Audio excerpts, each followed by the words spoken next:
is managing itself today. That is one of the things that really show the state of the global geopolitics and how the impact of the United States and its backing of the Israeli offensives in the region as a whole has directly impacted their actions, both from the ongoing genocide in Gaza to its expansionist incursions into Lebanon, into Syrian territory, and of course, these recent attacks that have taken place on Iranian territory. Let's recall, we are looking at the Tel Aviv skyline after and following the retaliatory attacks that Iran launched on the state of Israel as a retaliation, as a response after the attacks that took place just hours before that targeted different facilities in Iran, specifically facilities that had to do with nuclear capacities of the country, also military targets, but in particular, and it's important to point it out, that residential areas were targeted, that also civilians were killed. Iran, we were saying, reported over 70 people killed from the attacks, as we continue to have images on screen of the missiles. Over 100 missiles were sent from the territory of Fars, from Iran to Israel as a response to this unprecedented attack, as the world follows this recent escalation of violence in the region and the possible consequences that this can have in the world as a whole. In terms of the global markets, this escalation in the conflict has already had its first consequences and its first impact, as the barrels of oil have increased their price following the recent Israeli attacks, as tensions in the Middle East tend to suggest that the provision of oil could be disrupted, and this pushes the price up. So, of course, what is happening in this moment, and we are seeing one stage of this escalation of violence, which is, of course, the response that Iran is having, a very expected response, as from diplomats to different authorities from the international community and to the people itself that were protesting and demonstrating in Iranian territory. They were all pointing out and calling for some sort of response in a context in which Israel has pretty much shown and continues to show a complete disregard for any international measure, any international legality in terms of the relationships between sovereign states, in this case with the Islamic Republic of Iran. In that context, and in the face of a new escalation of violence, in the face of a state that has not stopped an ongoing genocide, despite the claims of the whole international community, the peoples have taken to the streets to ask for a response that matches that of the recent Israeli attacks. So what we're looking at here in these retaliatory attacks is an offensive that was very much expected after, let's recall, Israel launched a series of attacks on Iran, unprompted and unprecedented, while Iran was heading towards a new round of negotiations with the United States over its nuclear program. In that context, Israel has worsened the situation in the Middle East.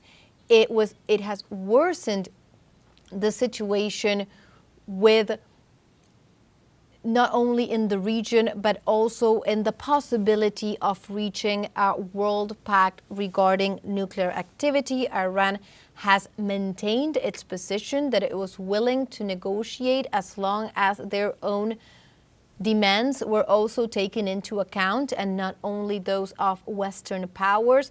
And those negotiations were underway. Let's recall that just in a few days, the delegations were set to have a new round of indirect negotiations in Amman, as they had been doing so for the past months.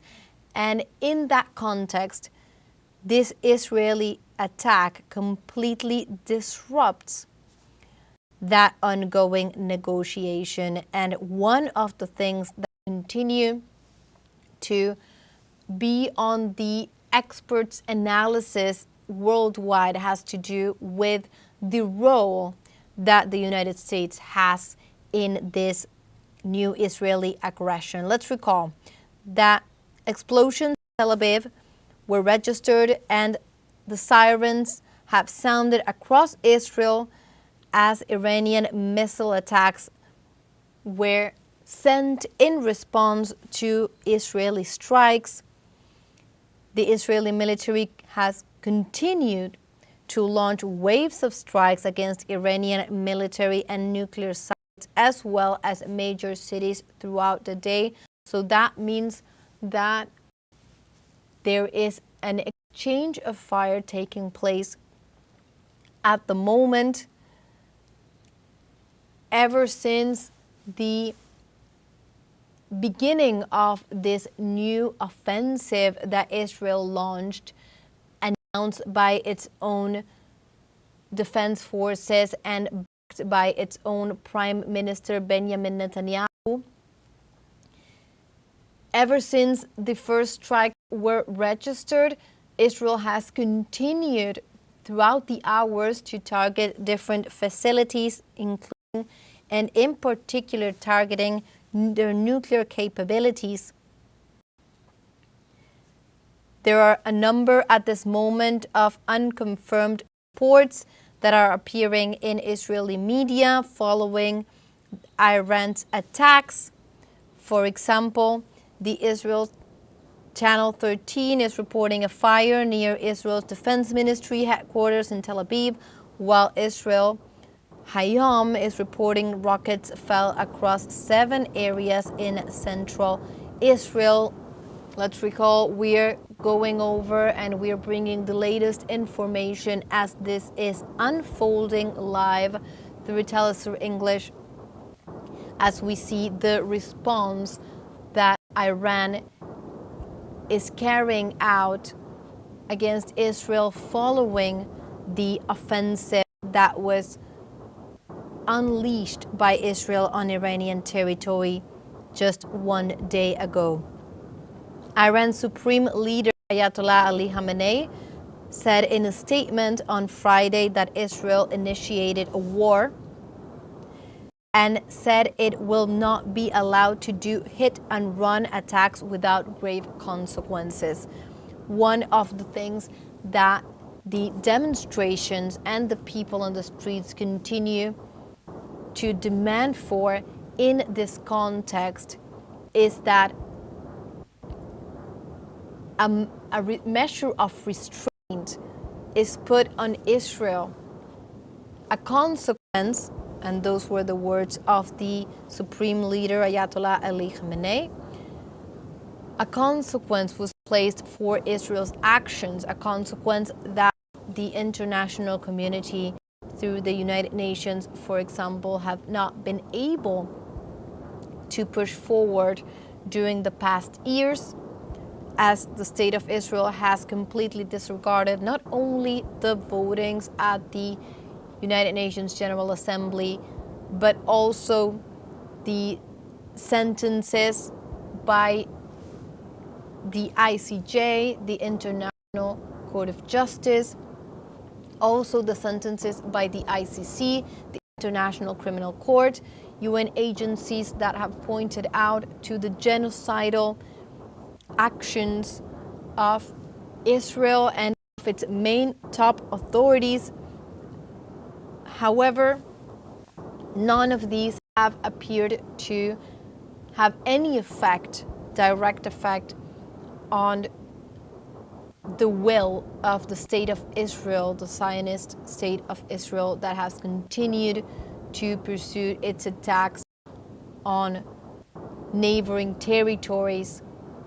We have been closely following, of course, the impact, the genocidal impact in the Gaza Strip, but also, in this case, the impact on the Iranian civilian population. Let's recall, top officials were murdered by Israeli strikes just one day ago. Also, nuclear scientists, at least 6 nuclear scientists, were murdered by these targeted strikes that Israel carried out in Iranian territory. And what we're looking at is, of course, the expected Iranian response, its retaliatory attack on Israel as well.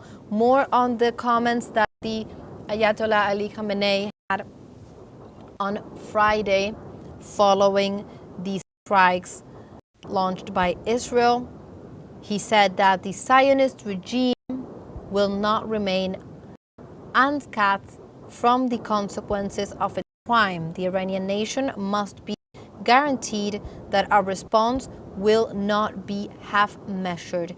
This was the statement of Khamenei, the supreme leader of the Iranian nation, as just following the Israeli strikes on Iran. He came out to speak to his people and address the situation, stating, as then President Masoud Pezeshkian also did, vowing to respond in a measure that is at the same level to the offensive that they received from Israel, vowing to respond to these recent attacks. We recall we are looking at the Tel Aviv skyline following the recent attacks. Also, Iran has downed 2 Israeli F-35 Lightning fighter jets in retaliatory attacks on Tel Aviv. This is one of the latest pieces of information on the topic. Let's recall that we are following these updates live as they are ongoing at the moment. They are unfolding minute by minute as Iran has finally launched its retaliatory attacks on Israel following the Israeli offensive. More on the responses that the Iran's Islamic Revolutionary Guard Corps have said. They have stated that the Iranian forces carried out its crushing and precise response against dozens of targets, military centers, and air bases in Israel at the command of the Supreme Leader Ali Khamenei. These are the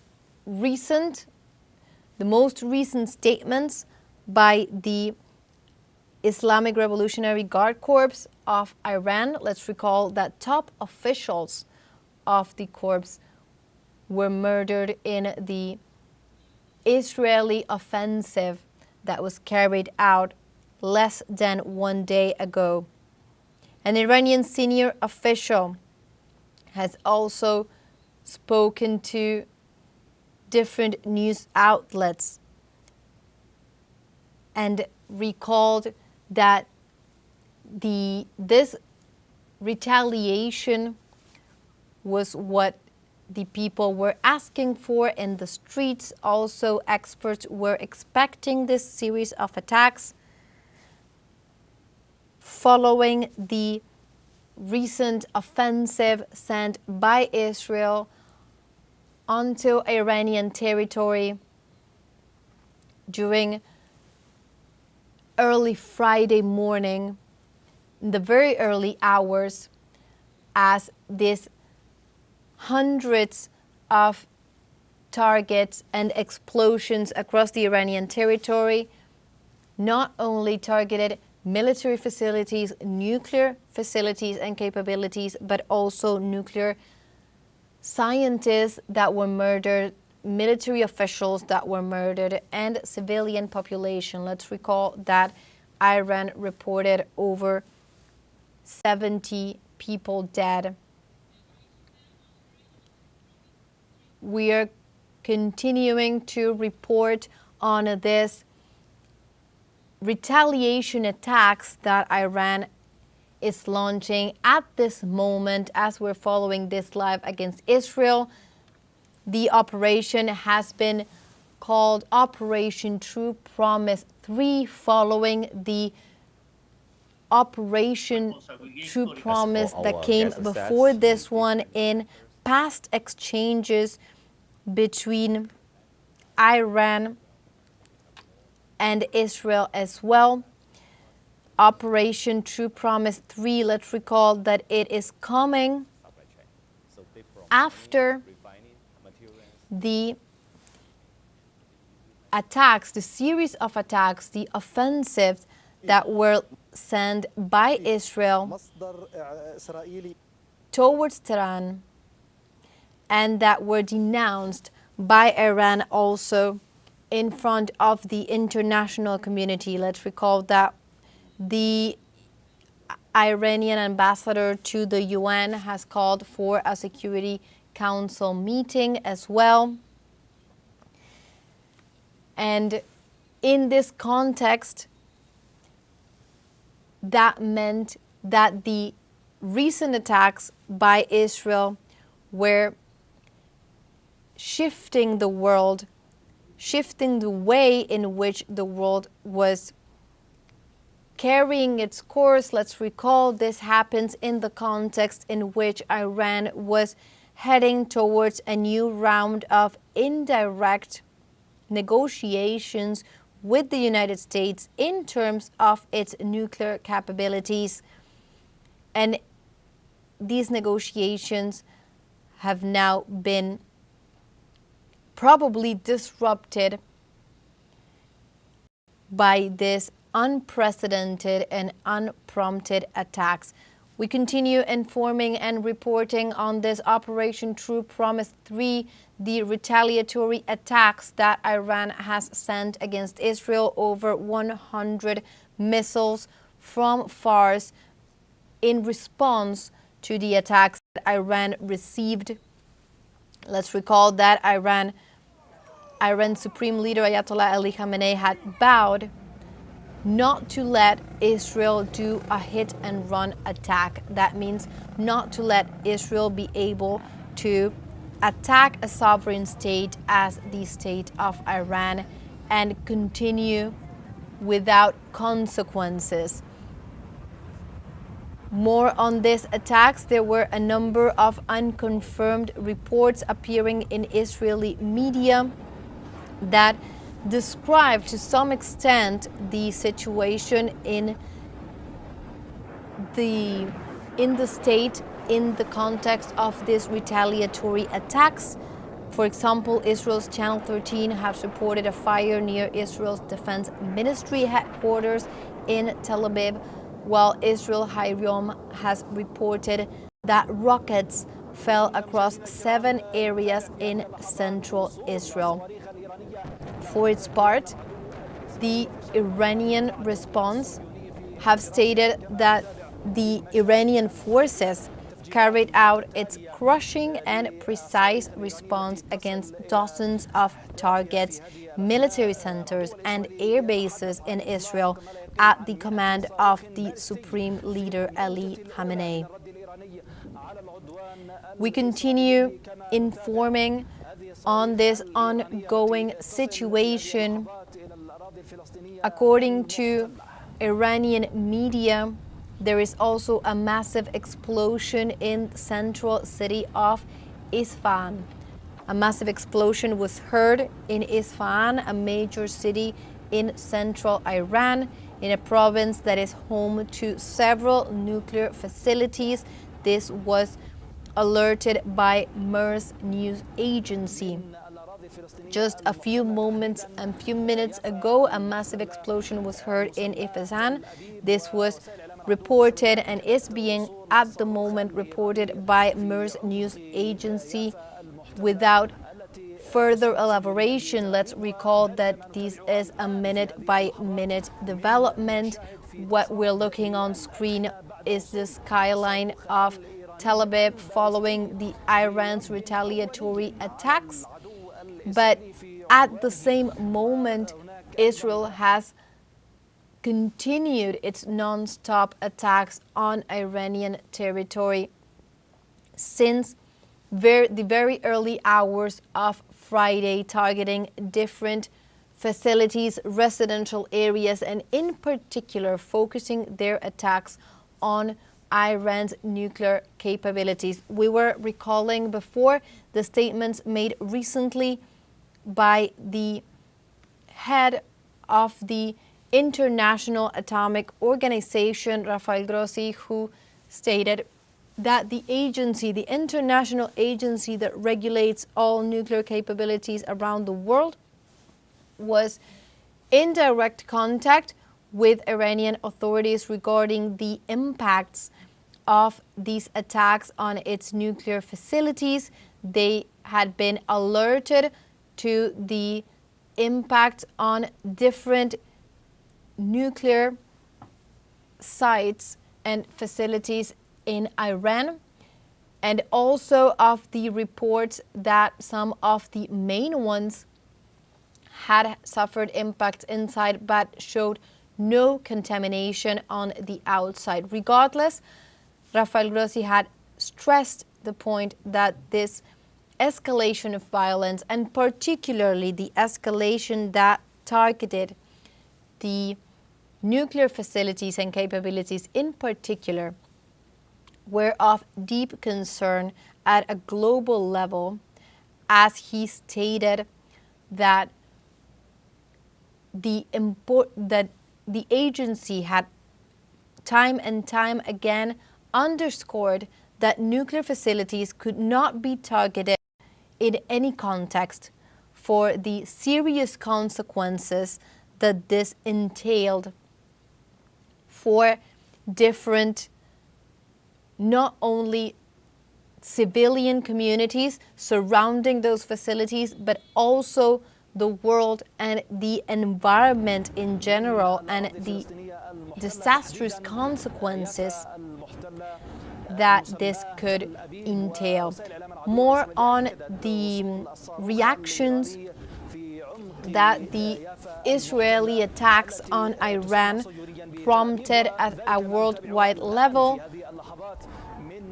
The top leader of Turkey, Recep Tayyip Erdogan, also condemned in the harshest terms the attacks that Israel launched towards Iran, calling Prime Minister Benjamin Netanyahu and his administration a series of murderers. Recep Tayyip Erdogan has been one of the regional leaders to be most outspoken regarding the need to preserve regional stability in this context. And of course, as he has done in this situation, the ongoing situation in Gaza, in Lebanon, in Syria, Recep Tayyip Erdogan in this case called for a stop from the international community to Israel attacks and Zionist advances, in this case towards neighboring Iran. Let's recall that at this moment, Israel continues to launch attacks towards Iranian territory, and in particular towards different military and nuclear sites. Also, there have been different reactions in terms of the international scene. We have reported on the President Donald Trump's call for a White House Situation Room following the Israeli attacks. And in this context, after and following the meeting of experts at the White House, the US president, after first statements on the Israeli attacks, has not have many statements regarding this latest attacks. As we continue to report on the ongoing situation in the Middle East, we see images of the Israeli skyline as Iranian missile attacks have targeted different sites, military sites, and also nuclear sites. In this case, the Israeli nuclear plant Mona, in response, of course, to the series of attacks that have targeted and continue to target Iran's military and nuclear facilities.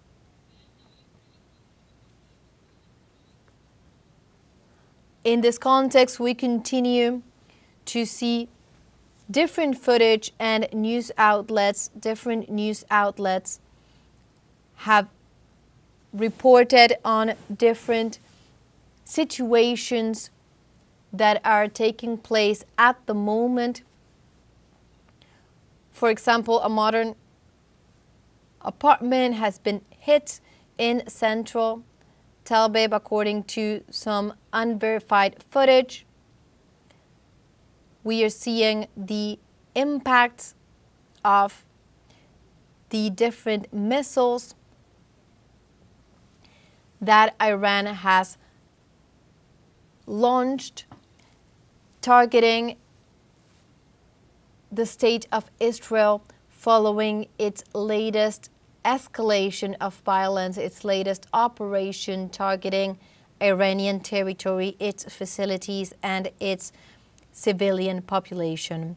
More on the developing story that continues to unfold minute to minute. Some news outlets are also reporting explosions that were heard in Jerusalem. Multiple explosions have been heard in Jerusalem, according to different news agencies. We were continuing to report on this ongoing escalation of violence. Let's recall that Israel launched a massive attack on Iranian territory,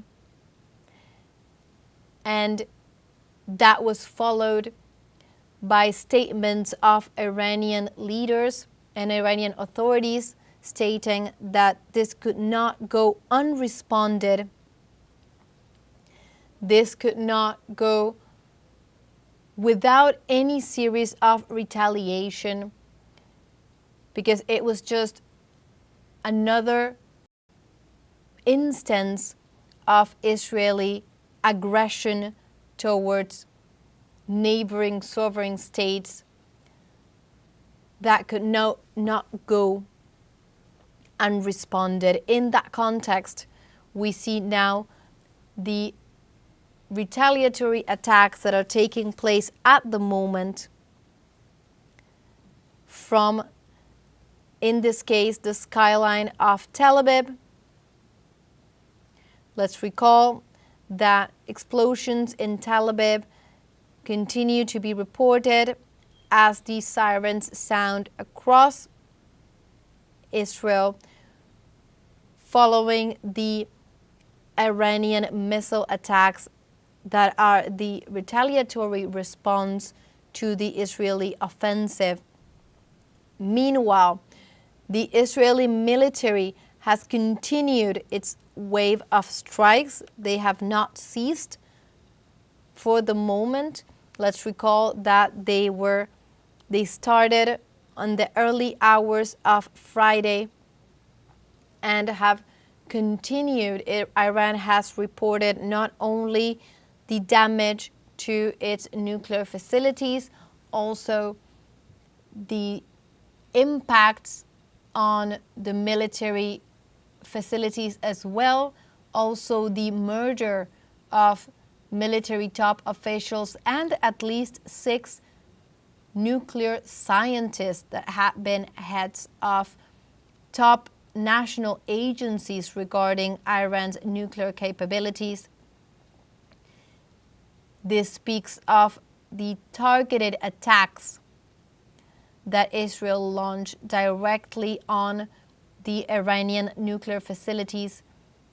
This is what has been condemned, as we were saying before, by the International Atomic Agency, headed by Rafael Grossi, who stated that under no circumstances must the international community allow any sort of attacks on nuclear facilities, given the importance and the risk that the nuclear facilities being attacked entail towards the civilian population and also the environment.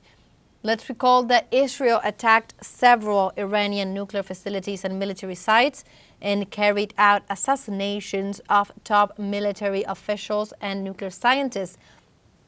An initial wave of strikes was carried out on Friday morning.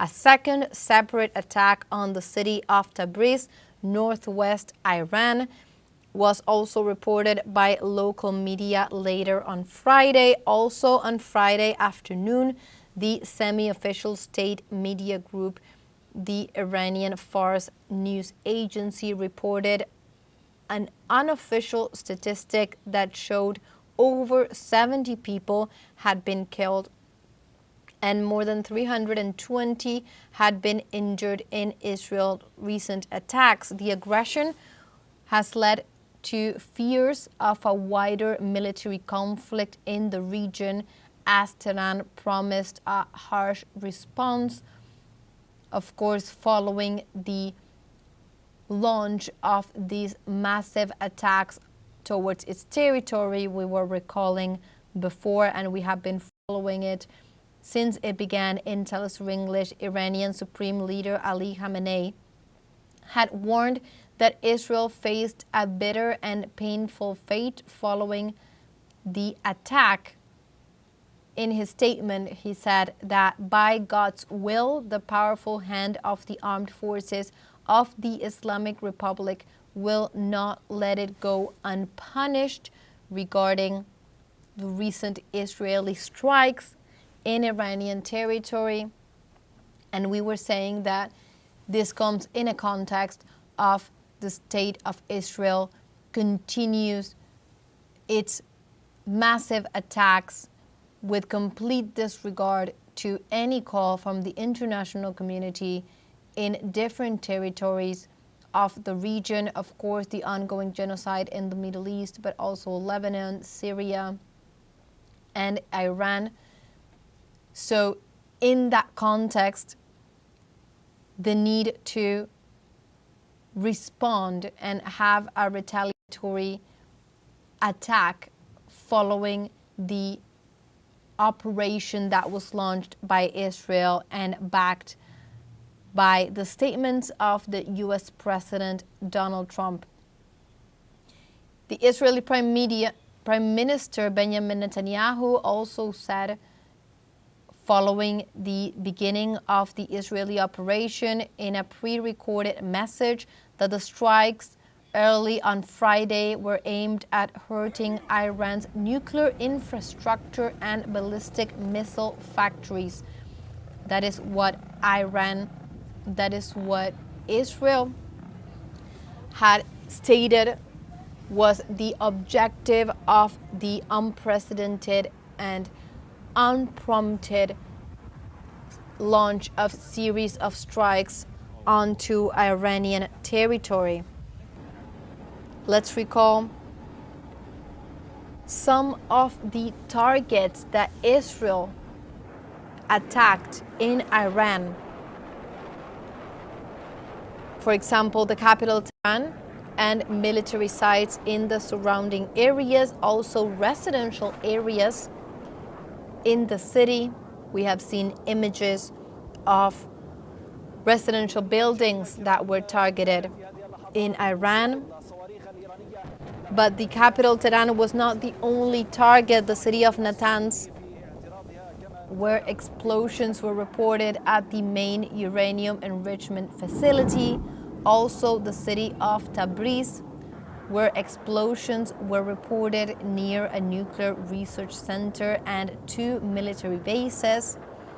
Also, Israel targeted and sent attacks towards the city of Isfahan, south of Tehran, the city of Arak, southwest of Tehran as well.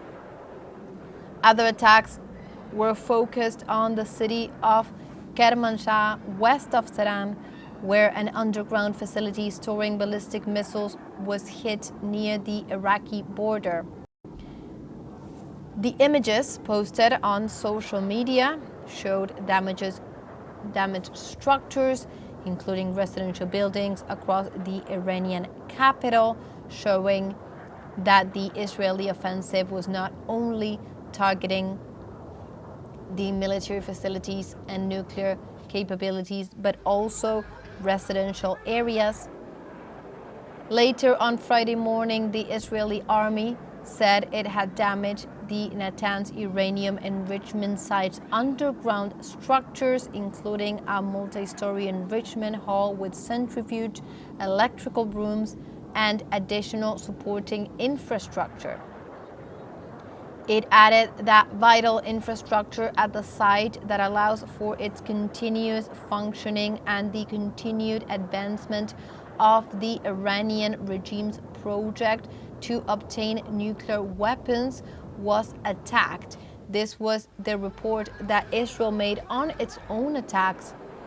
As we were saying, the Atomic Energy Organization of Iran said that radioactive contamination caused by the strike on the Natanz facility had been contained within the site and there were no casualties. On Friday afternoon, the Israeli army said its fighter jets had completed a series of strikes against Iran's surface-to-surface missile array. We continue to provide information as we are following live the retaliatory strikes that Iran is launching at the moment on Israel following the operation, the escalation of aggressions that Israel launched over Iranian territory since early hours of Friday.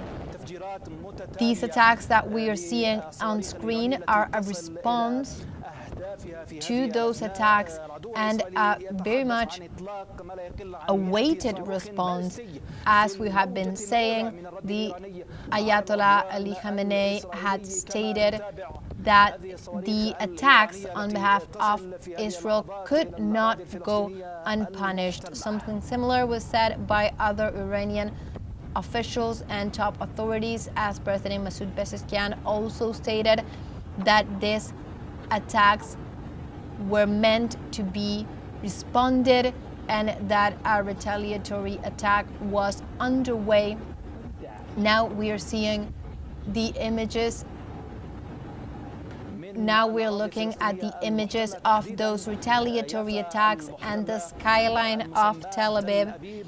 So we are looking at the moment, the images of these retaliatory attacks that Iran has sent over 100 missiles towards the state of Israel.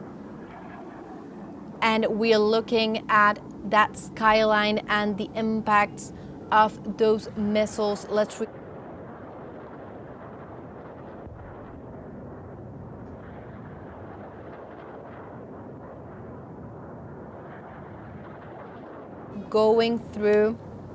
We were going through the most important areas that were hit by the Israeli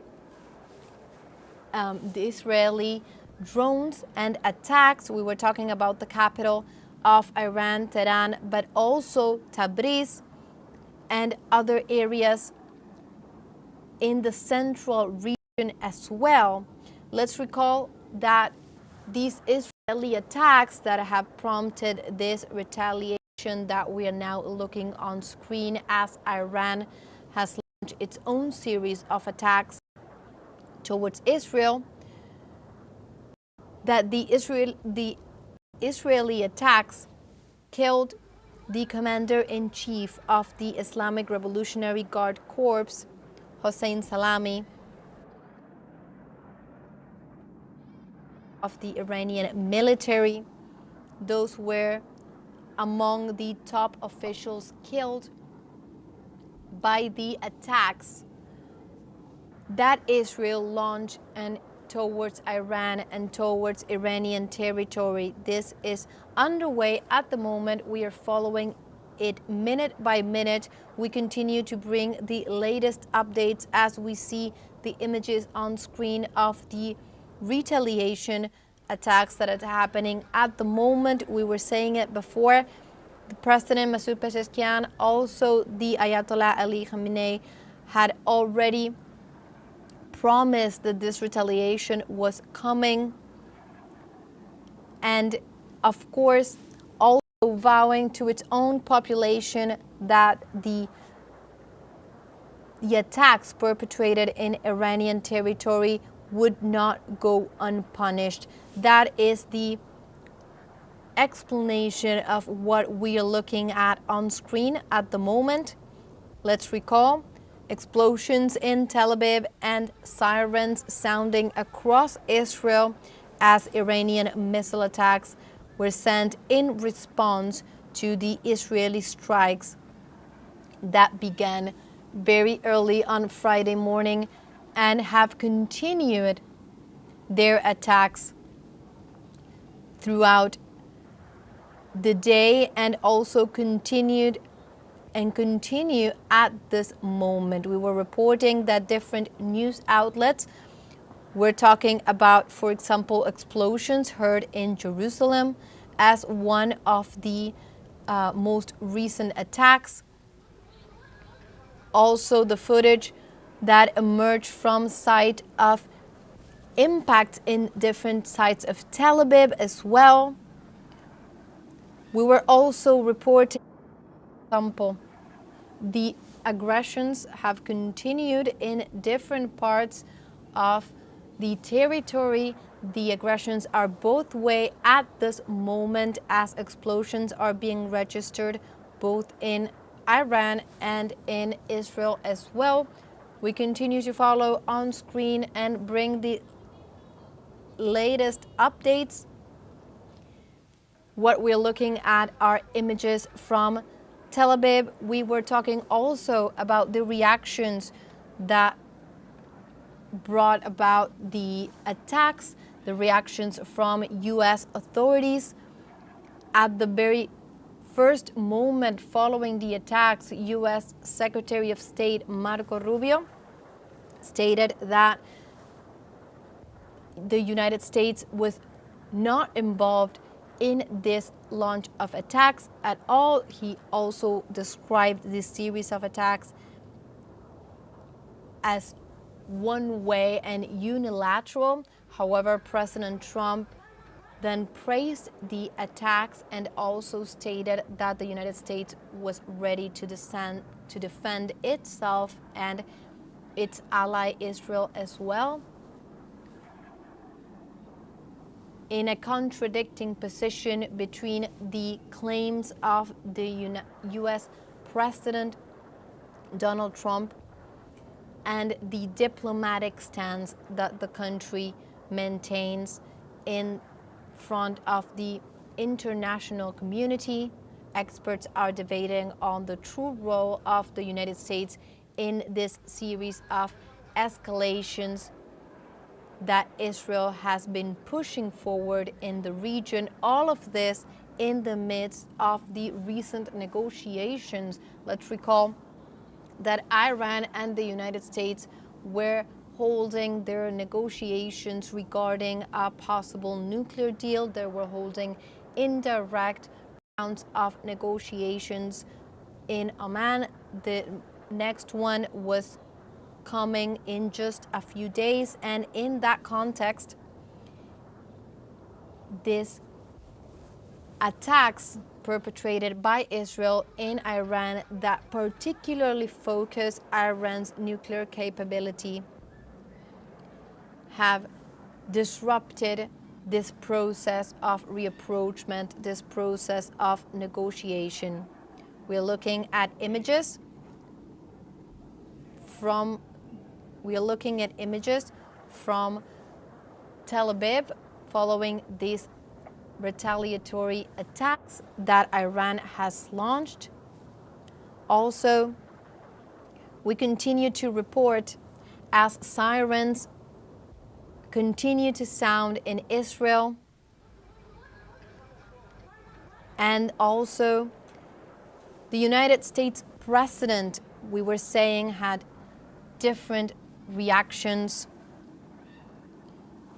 to this recent set of attacks, and in one of its latest statements, it stated that Tehran was not too late to stop the attacks. Of course, disregarding the fact that the attacks were sent and began with this series of escalations prompted by Israel. Of the main focus of many of the statements issued from Iran. We were talking about the statements made by the Ayatollah Ali Khamenei, also by the president of Iran, Masoud Pezeshkian. In all cases, they were pointing out to the need and the legitimacy of a possible retaliation following the attacks as they had first started. They had first started by the hands of Israel. Let's continue to recall that we are following the attacks, the recent attacks that Iran has led, retaliatory attacks on Israel following the operation that Israeli authorities sent and launched Iranian territory. We're looking at the information on screen, and also we continue to bring more information on the topic. We continue to see the effects also not only in the region but also in the general geopolitical scene following the recent attacks. And we go now to our correspondent in Turkey, Yunus Soner, with more information. Hello, Yunus. Please, what can you tell us? What do we know? What is important to consider at this moment following this retaliation that Iran has already launched? Of course, it was expected following the attacks that Israel launched itself on Friday. Hello, good evening from Istanbul, from Turkey, from a country that is neighboring Iran and that is very close to Israel and that is watching the events unfolding very closely. What we can tell until now is that the fourth wave of missile response from the Islamic Republic of Iran against Israel in retaliation has just finished. So more than 150 missiles were fired from Iran against Israel in response to Israel's attack that happened yesterday. And these missiles had until now quite considerable effect. According to Israeli military radio, its last reports, there were 7 impacts, but other sources say that 51 different points inside Israel were targeted and were hit by these missiles that were sent from Iran. Uh, Worth mentioning that a lot of them concentrated on Tel Aviv, one of the biggest cities in Israel, and there in the financial center of the city, we have seen footage of the impact of Iranian missiles and also fire breaking out afterwards, with the Israeli air defense failing to stop the Iranian missiles. But there were also impacts very close to the Israeli Ministry of Defense, which is astonishing, as the Ministry of Defense is supposed to be one of the most protected places in Israel. But obviously, this did not work out against the Iranian missile attack. Uh, Other attacks are also reported not only in Israel, but also, for instance, against the US military base in Arbil. This is northern Iraq, the Kurdish zone of Iraq, quite close to the Turkish border as well as to the Iranian border. So unconfirmed reports say that the US military base here was attacked as well by Iranian missiles. We remember that before the Israeli attack, Iran had warned that should Israel attack Iran, all US military bases in the region would become legitimate targets from the Iranian perspective. Similarly, we have yet unconfirmed reports about 2 Israeli airplanes, military planes, being downed over Iranian airspace. But as I said, this is not yet confirmed, as well as we have reports here about certain military bases of Israel inside Israel that were also hit by Iranian missiles, with Israeli soldiers being injured. So all in all, we can until now, after the fourth wave of missiles coming from Iran, state that the Israeli air defense, the so-called Iron Dome, has failed to protect the Israeli territory, which is what Netanyahu had speculated upon, and that there has been quite an impact on Israel until now, and still the news are coming in. For instance, right now I received the news that the Ben Gurion airport in Tel Aviv, which is the main airport of Israel, has been hit as well. Here, it is worth remembering that the Israeli air company has transferred all its civilian planes from Israel to other countries to protect them against Iranian missiles. And one of the planes that was transferred to another country caused a lot of attention and a lot of debate, because it was the presidential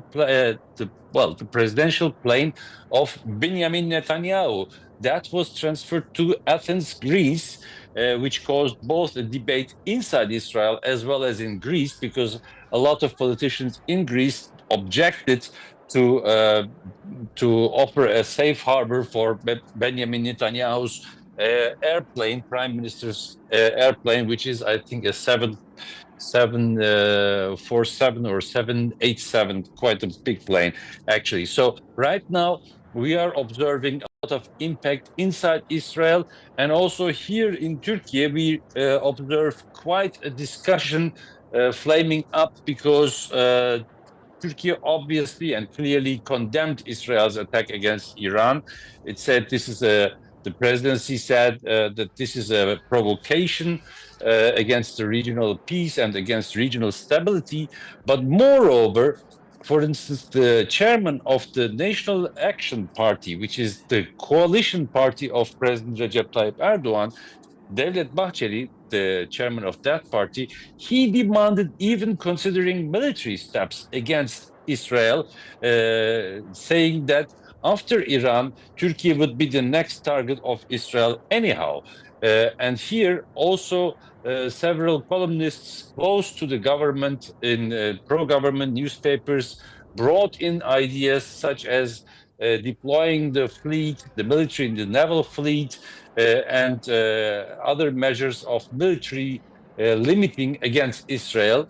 While the leader of the main oppositional party, the Republican People's Party, Özgür Özel, also stated that should Erdogan take a clear and hard stand against Israel, he would support that. This is a rare moment, as Turkish domestic politics is very conflictive and very hotly debated, actually. But there is increasing voices here in Turkey that demand that also Ankara takes a harsher and a harder stance against Tel Aviv, against Israel, given the country's attack on Iran. Thank you, Yunus, for your report. We were talking to our correspondent in Turkey on the recent attacks that we are continuing to see on screen. We recall that we're looking at the retaliatory attacks that Iran have launched on Israeli territory. Our correspondent in Turkey, Yunus Soner, was talking about the impact of these attacks on Israel. One of the highlights, one of the most important things to keep in mind to understand the extent of the situation that we are looking at on screen at the moment is that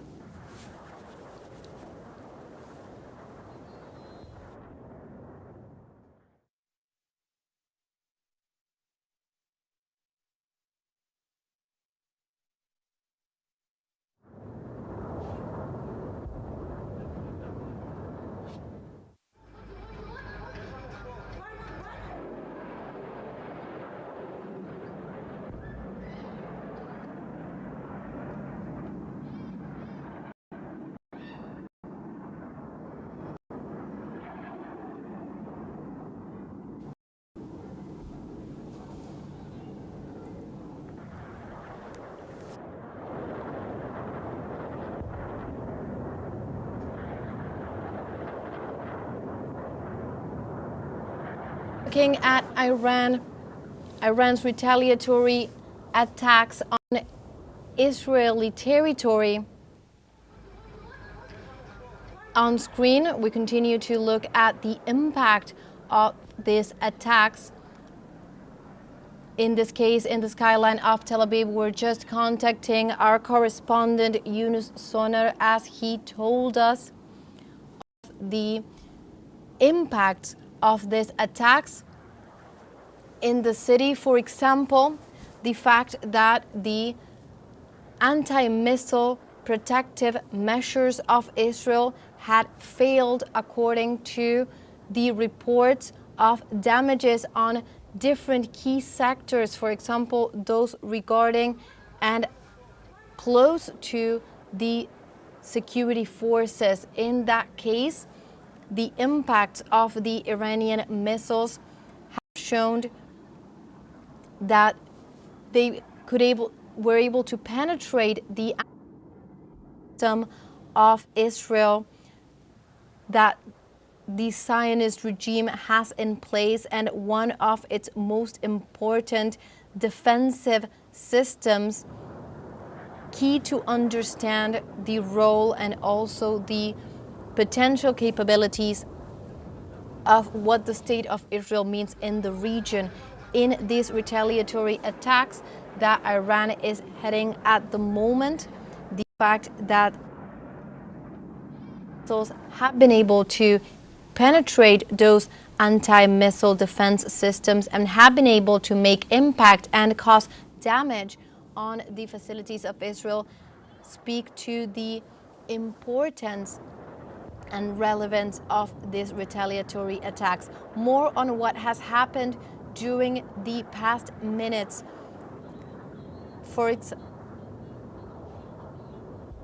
We're looking at images at the moment. We continue to follow the attacks, and in this context, we have images of what has been experienced from Gaza as the Palestinian territory witnesses this exchange of fire between Israel and Iran in the moment. Of course, Gaza is central territory to understand the ongoing situation in the Middle East. Maybe the territory speaks to the capacity that Israel has shown to completely disregard the international community, to completely disregard international law, the territory in which the state of Israel and Israeli officials have continued to perpetrate a genocide that has been documented by the United Nations and UN agencies as well. Well, from that territory, from Gaza, the exchange of fire that is happening now between Israel and Iran is also being witnessed. Let's recall what we're looking at is the exchange of fire. We're looking at the exchange of fire between Israel and Iran after Iran launched its recent attacks in retaliation, in response for the operation that Israel launched towards Iran on early Friday morning. That retaliation that came after Iranian authorities such as President Masoud Pezeshkian and also the Ayatollah Ali Khamenei stated that attacks as the ones that Israel launched on Iran could not go unpunished, could not go unresponded, and that a retaliation was coming. So that is what we're looking at right now. Let's recall also that the Israeli regime launched overnight missile attacks on Iranian territory, killing over 70 people and injuring more than 320 others. Also, in the early hours of Friday, the Israeli military struck about 100 targets inside Iran, killing civilians and military personnel, including senior commanders and nuclear scientists. The strikes also hit uranium enrichment facilities, prompting Iran to vow a powerful response. The Israeli airstrikes killed Mohammad Bagheri, Iran's armed forces chief of staff, and also Hossein Salami, the commander of the Islamic Revolutionary Guard Corps. Israeli strikes also hit Natanz, Iran's primary uranium enrichment plant, which houses thousands of gas centrifuge and of varying models and speeds. This is the context that brings about what we are looking at on screen at this moment. This is the exchange of fire and the retaliatory attacks that Iran has launched towards Israel following the operation that Israel launched.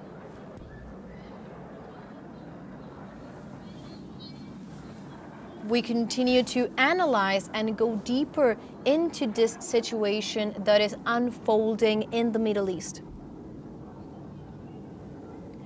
And we go now to Ermelinda Malcote, international analyst. Ermelinda, thank you for joining us in from the South, understanding what is happening now in the Middle East. What can you tell us?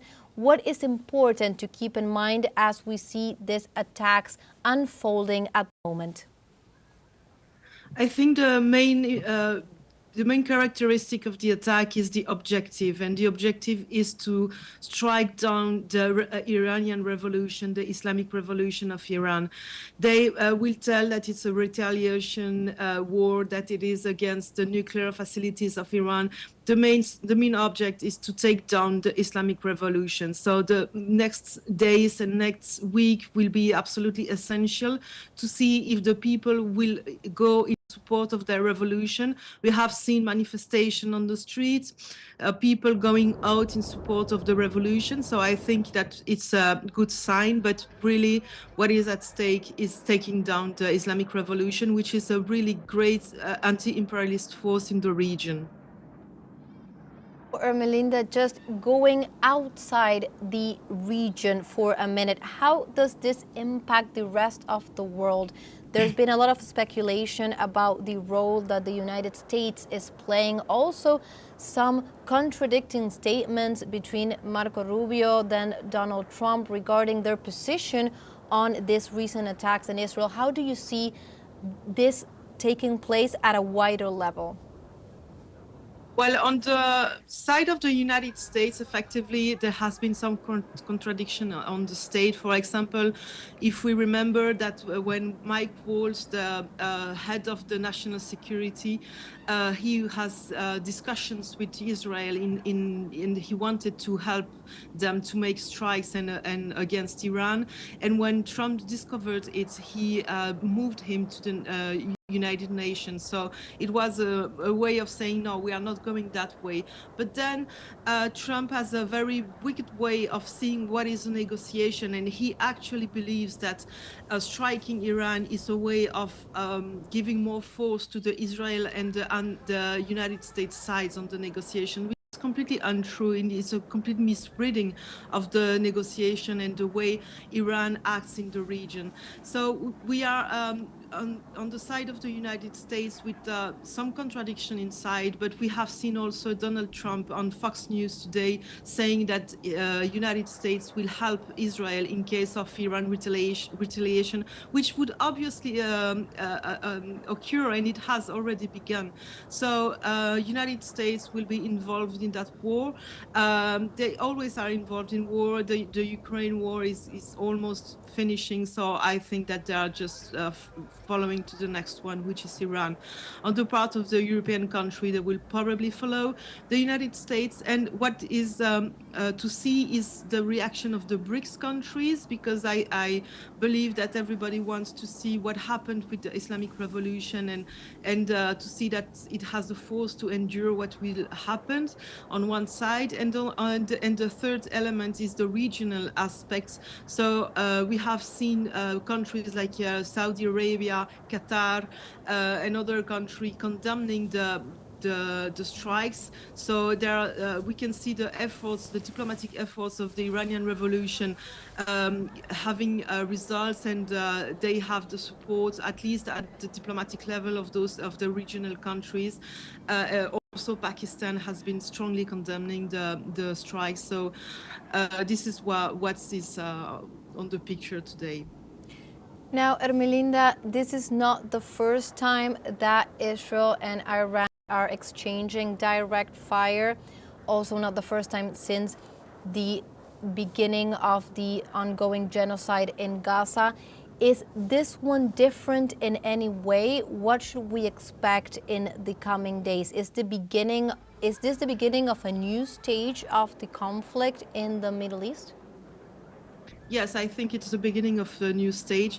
The thing is, this strike that began yesterday is the biggest one. Is way, way bigger than the precedent that Israel has taken against Iran, which were not that huge. So in that case, it's really important strikes, and they have been killing at least 12 and probably more high commanders and high-level institutional person, and especially they were targeting the one who were the closest to Ayatollah Khamenei. So it is clearly they're clearly wanting to decapitate Iranian revolution on that way. So this is one thing. The second thing is that some of the strikes has been launched from the Iranian soil.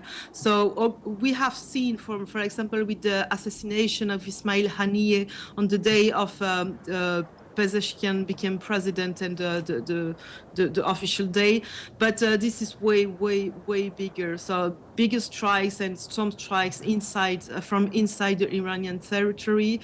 Clearly, Iran is stating that it's an existential threat.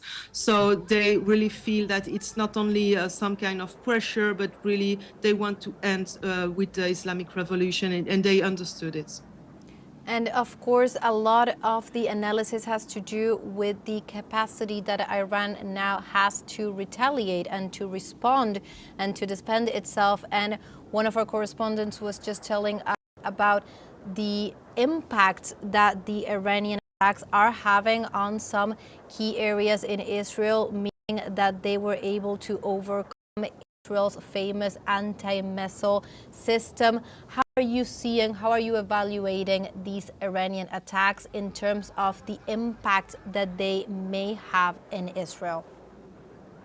Well, for the moment, the strikes have only begun, so it's difficult to evaluate it.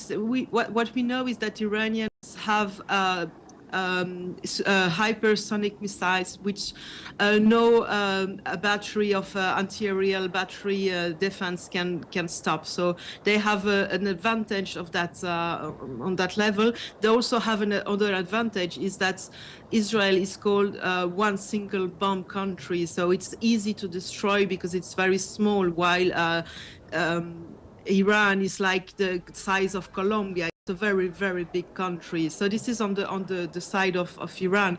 But what they need to do in order to have the same level of retaliation is to kill the head of the Zionist entity regime, and so at the moment they haven't get that objective, but we know that they managed to have some very important intelligence information of the nuclear facilities in Israel. So I guess they are analyzing it and trying to use it.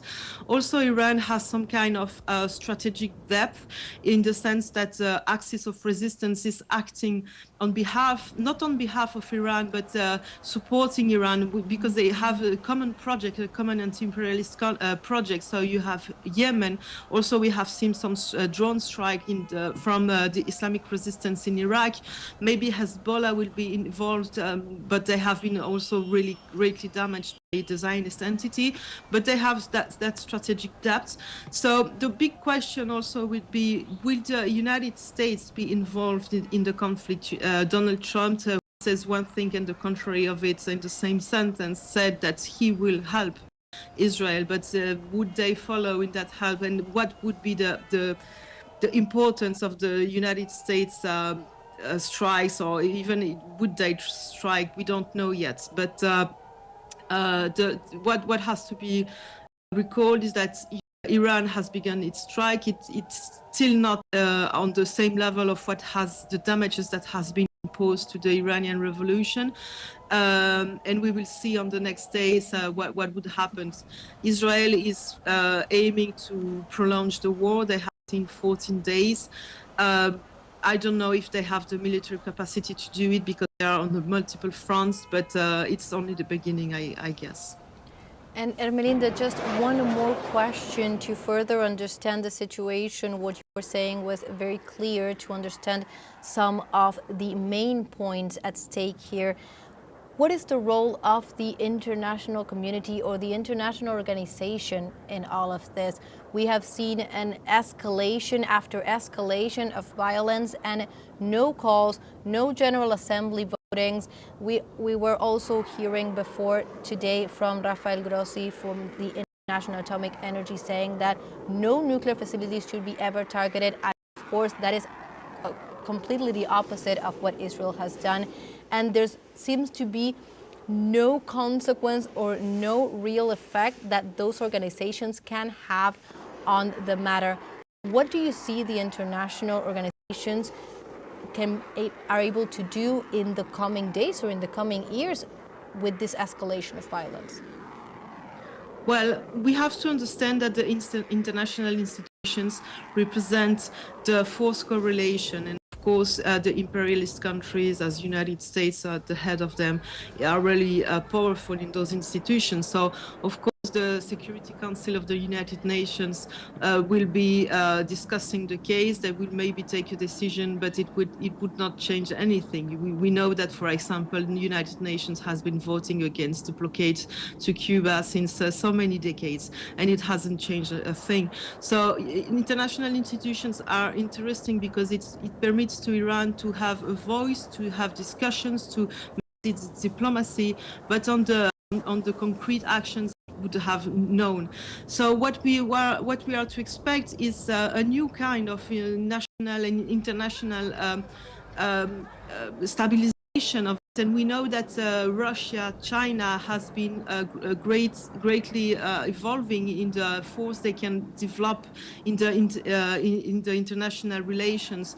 We have seen China, for example, making a great diplomacy and allowing Iran and Saudi Arabia to discuss and to reopen in diplomatic relations. And they had to do it mostly secretly because they didn't want the United States to oppose to it. So we see some results from the new framework that is developing within the BRICS, within the Shanghai Cooperation Organization. And I think that the only way we can stabilize the region is with involvement of those new multilateral and multipolar organization. The traditional international institution will help a little bit, but I think that we have more to see to look more to the multipolar organizations that can really bring stability in the region. Definitely, we'll continue to look forward to that. Thank you so much, Ermelinda, for joining us here in teleSUR English to analyze this ongoing situation. Thank you very much for inviting me. That was Ermelinda Malcot, international analyst, giving her opinion and her take on this situation as we continue to see images from Tel Aviv skyline as the missiles are arriving from Iran. This is the retaliatory operation described as the True Promise 3 operation that comes after the unprovoked attacks that Israel launched on Israel, on Iran and on Iranian territory early on Friday morning, and are now being followed by this retaliation that is, as Ermelinda Malcot was just mentioning, maybe a new step and the beginning of a new stage in this escalation of violence in the Middle East region, in which the international organizations have been unsuccessful to put a stop to the Zionist and Israeli attacks towards neighboring countries and are now being unfolded as we see on screen. We continue to follow this in teleSUR English. We are looking at the images of the attacks as the different attacks and targets have been reported in different facilities in Israel, as well as Israel continues its ongoing attacks in Iranian territory. So at this moment, we are talking about an exchange of fire between Iran and Israel, the retaliatory attacks that have began after the ongoing operation that Israel launched on Friday, and we have a retaliatory operation that is True Promise 3.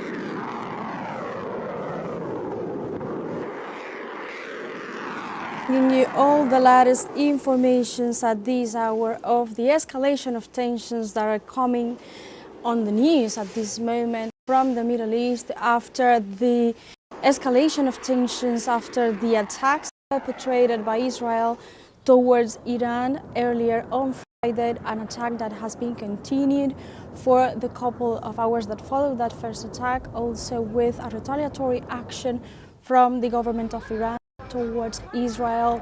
The international community has eyes on the Middle East at this hour. There are several reactions coming from leaders from political organizations worldwide and also international organizations. For example, the Secretary General of the United Nations, Antonio Guterres, condemned Israeli strikes on Iran late Thursday evening, urging a maximum restraint from member states. Let's recall that earlier on Friday, Israel launched an attack towards Iran that targeted several leaders of the political sphere of Iran, but also several nuclear infrastructures of the country. Any military escalation in the Middle East should be censored, the United Nations chief said in a short statement issued by his spokesperson office. We are seeing with horror, he said, what is coming now, what is happening today in the Middle East with severe concern.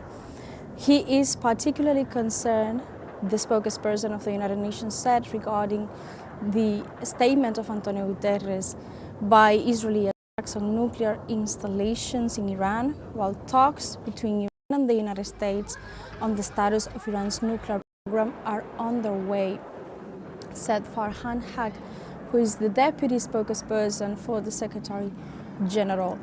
Also, in an update on Friday, the head of the United Nations-backed atomic watchdog announced that the Iranian authorities had confirmed that the Natanz enrichment site had been impacted as well without affecting for the moment existing radiation levels. IAEA is closely monitoring the deeply concerning situation in Iran as well. The agency can confirm that Natanz sites are among the targets of these attacks.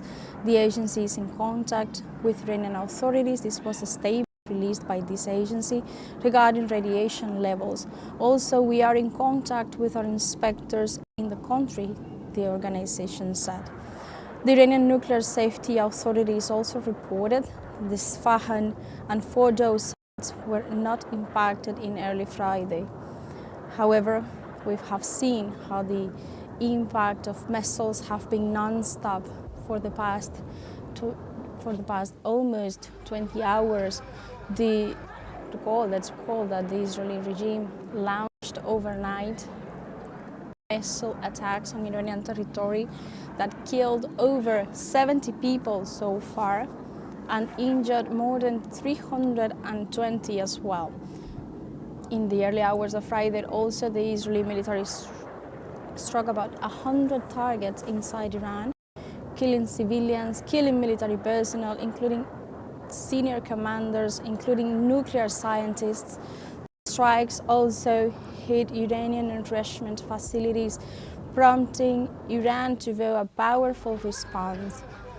The Israeli airstrikes killed Mohammad Bagheri, who was Iran's armed forces chief of staff, and also killed Hossein Salami, who was the commander of the Islamic Revolutionary Guard Corps. This was an attack that was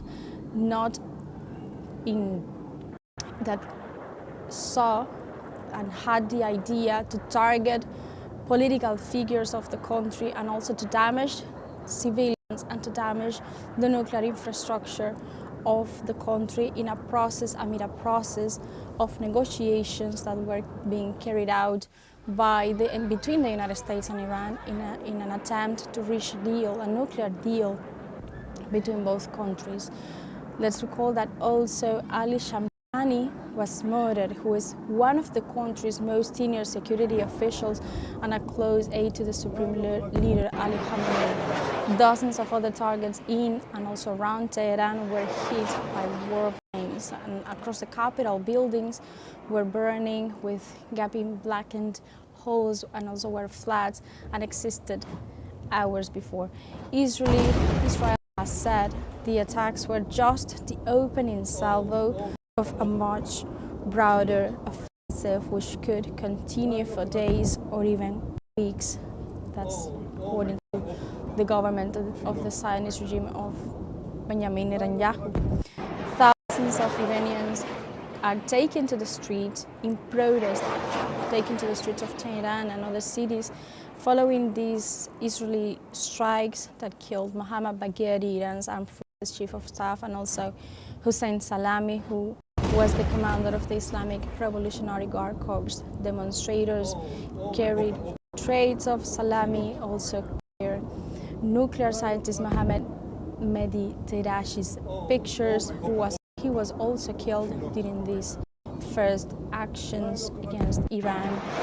The protests, who centered in the Asadi Square, were marked by anti-Zionist and anti-US slogans. The protests also were spreading throughout the cities of the country in protest of this vulnerability against the people of Iran in a context in which the Middle East was also experiencing the devastating effects of the genocide that Iran is perpetrating against the people of Palestine, while the whole region was seeking stability amid these conditions, amid these imperialist aspirations of Israel that has pulled the country towards the most brutal ever seen genocide ever seen in real life, as it has been broadcasted ever since it started on October 2023. It has been shown through social medias for the whole world to see. This is the context in which Israel has perpetrated this violation of the international law, this violation against the people of Iran. There have been civilians among the casualties, not only leaders of the government and not only leaders of the nuclear program that the country was trying to put forward amid the persistent actions to halt this program that had also an intention to provide a better life for the Iranian people. This is happening live at this moment. teleSUR English is bringing you all the latest information on this escalation. And now let's go with Eduardo Meneses, who is politologist, to help us to understand, to go a little bit deeper on what is going on and what the world is witnessing at this hour. Hi, Eduardo, and thank you very much for joining us. Hi, thank you very much for the invitation. Always pleased to be here. So this is a crucial moment for the Middle East. What do you think that this how could impact the ongoing negotiations between Iran and the United States regarding the nuclear program of Iran? Well, the first thing is we need to mention that Iran already said that they were going to suspend the negotiation that was going to happen this weekend, which is obvious after the attack that just happened. We know that even if the United States were not directly involved in the physical attack, there has been a lot of coordination, obviously. We can already see that with the latest report that was stated by the International Organization of Atomic Energy, where United States and all the Western allies were pushing for a report denouncing the fact that Iran may be enriching or maybe building, let's say, atomic bombs, which it has been totally claimed that is as a false allegation by the Iranian government and by other observers also in the International Organization of the Atomic Energy. But that was the previous preparation moment for the ongoing attack. So we know that the United States was informed about what was going to happen. They have already been taking out some of the diplomatic personnel in the region. We have been seeing how they have been in this moment helping Israel to defend themselves from the retaliation from Iran. So we know that the United States were involved, maybe not directly in the first attack, but they were directly coordinating with Israel what has happened. So it's obvious that the answer from Iran was going to suspend these negotiations. So in the moment right now, it's difficult to see what is going to be the next diplomatic channel that can be opened. Through that, maybe there's still an opportunity to open a channel still for this weekend, but right now it is closed. What consequences could have the insistent attacks and attempts to destroy the nuclear facilities of Iran by Israel? What consequences could it have for the civilian population of Iran? So there are two things here. The first is the immediate consequences, which hopefully for the moment the Iranian government has announced that there is not a wide contamination out of the central of Natas and the other ones who have been bombed.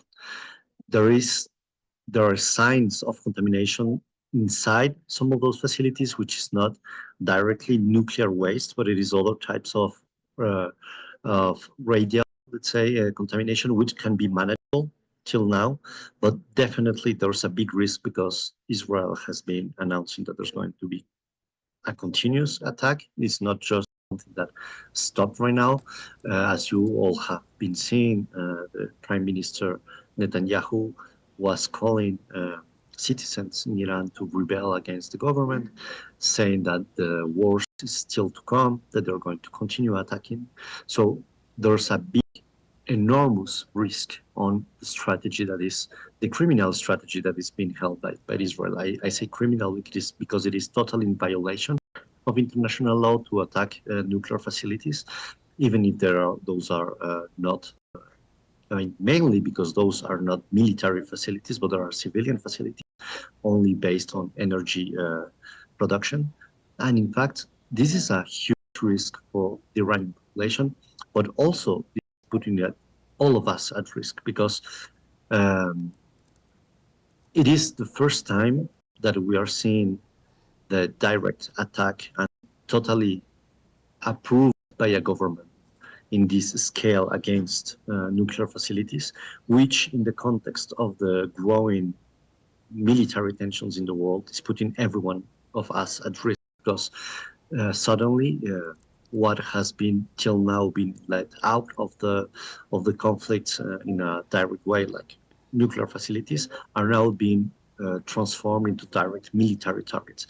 This puts obviously the people in Iran at high risk, but it is putting every territory in the world which held any nuclear facility in a context of a global war which is being framing and escalating right now.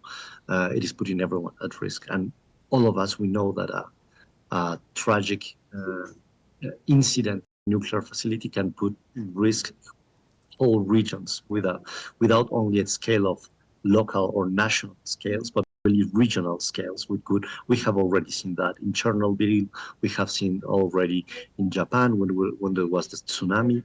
So this is something that we must prevent as quick as possible, and we should stop and do not justify this kind of attacks. And how would you describe the role that the U.S. is playing amid this further escalation of tensions in the Middle East?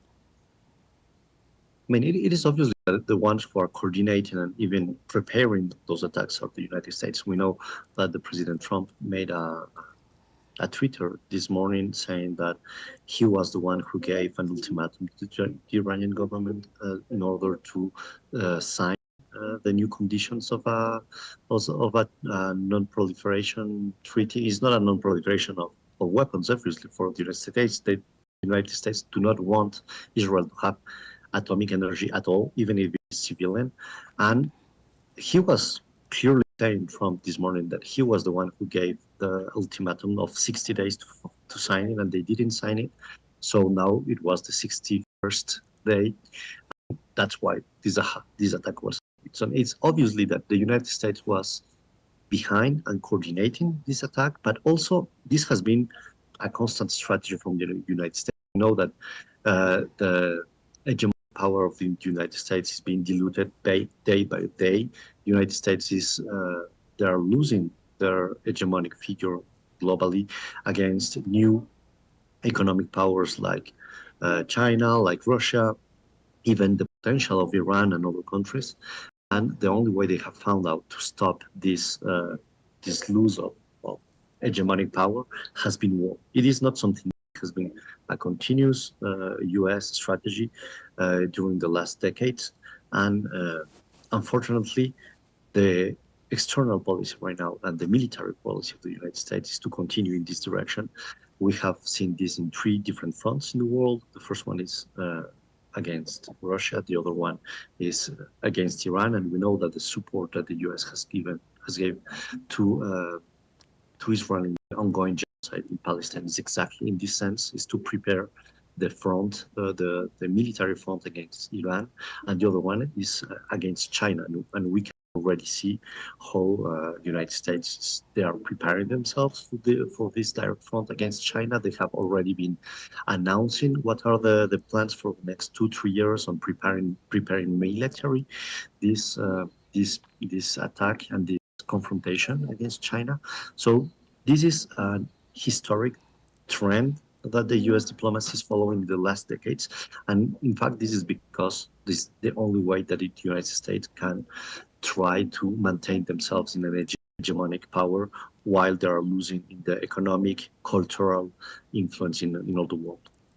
The United Nations Security Council is at this moment holding a meeting regarding this situation. What do you think that the international community can really do in spite of all the situation that has been going on for the past 2 years almost regarding the genocide in Palestine, but also in this moment of escalation of tensions? What the international community can really do to halt this? Well, unfortunately, we have already seen that the United Nations do not have any tools to confront the escalation of military tensions in the world. We have been seeing how they have been totally unable to find a way to stop the ongoing genocide in Palestine. There has been no way to find a peace path for the tensions going on between and the war going on between Russia and Ukraine. So I am not optimistic at all around the Security Council meeting. I think that what could provoke de-escalation of the conflict right now could only be direct discussions between the real powers behind these tensions, which is Russia, China, United States, not in the scenario of the Security Council, because it hasn't been at all fruitful in its discussion. What we can expect from the discussion is a very delayed declaration and the use of the veto of the United States or China or Russia, depending on the case of what are the resolutions that are being proposed. But it's very difficult to think that this mechanism is going to work.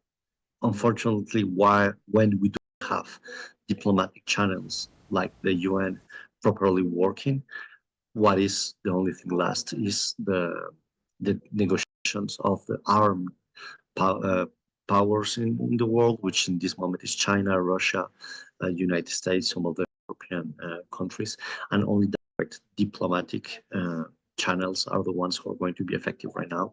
It's not based on, unfortunately, it's not based on international law, it's not based on international criminal activities that can be denounced. It is based on the military power of these countries. And that's unfortunately the only thing that is standing in this context. You are mentioning Russia and China, and I wanted to ask you this very last question regarding their stances from China and Russia regarding this situation in the Middle East. Do you think that an alliance, a multilateral, strong alliance of powerful nations such as China, Russia, could lead to divert this situation in the Middle East?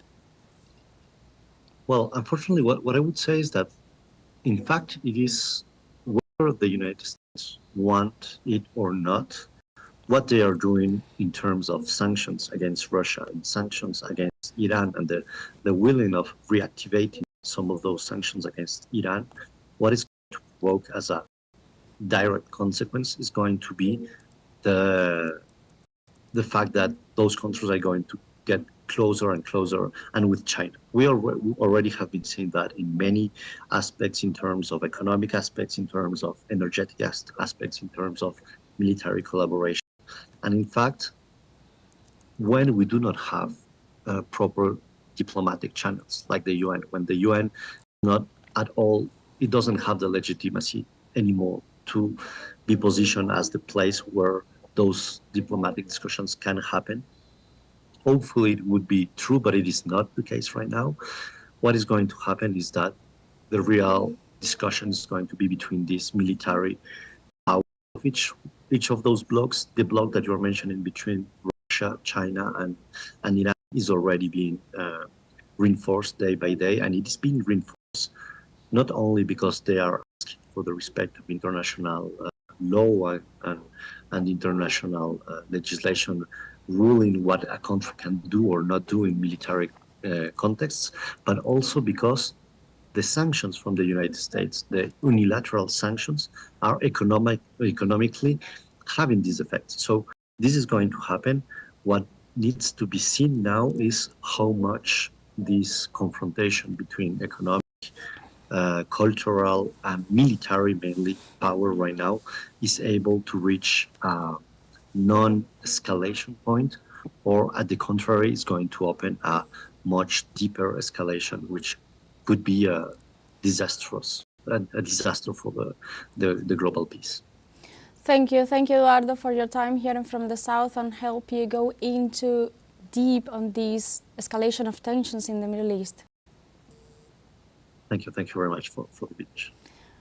We were listening to Eduardo Meneses, politologist, in the context of the escalation of tensions in the Middle East following the attack of Israel towards Iran, targeting several nuclear infrastructures in the country, in spite of the danger that it poses, not just for Iranians, but also for the region and also for the world.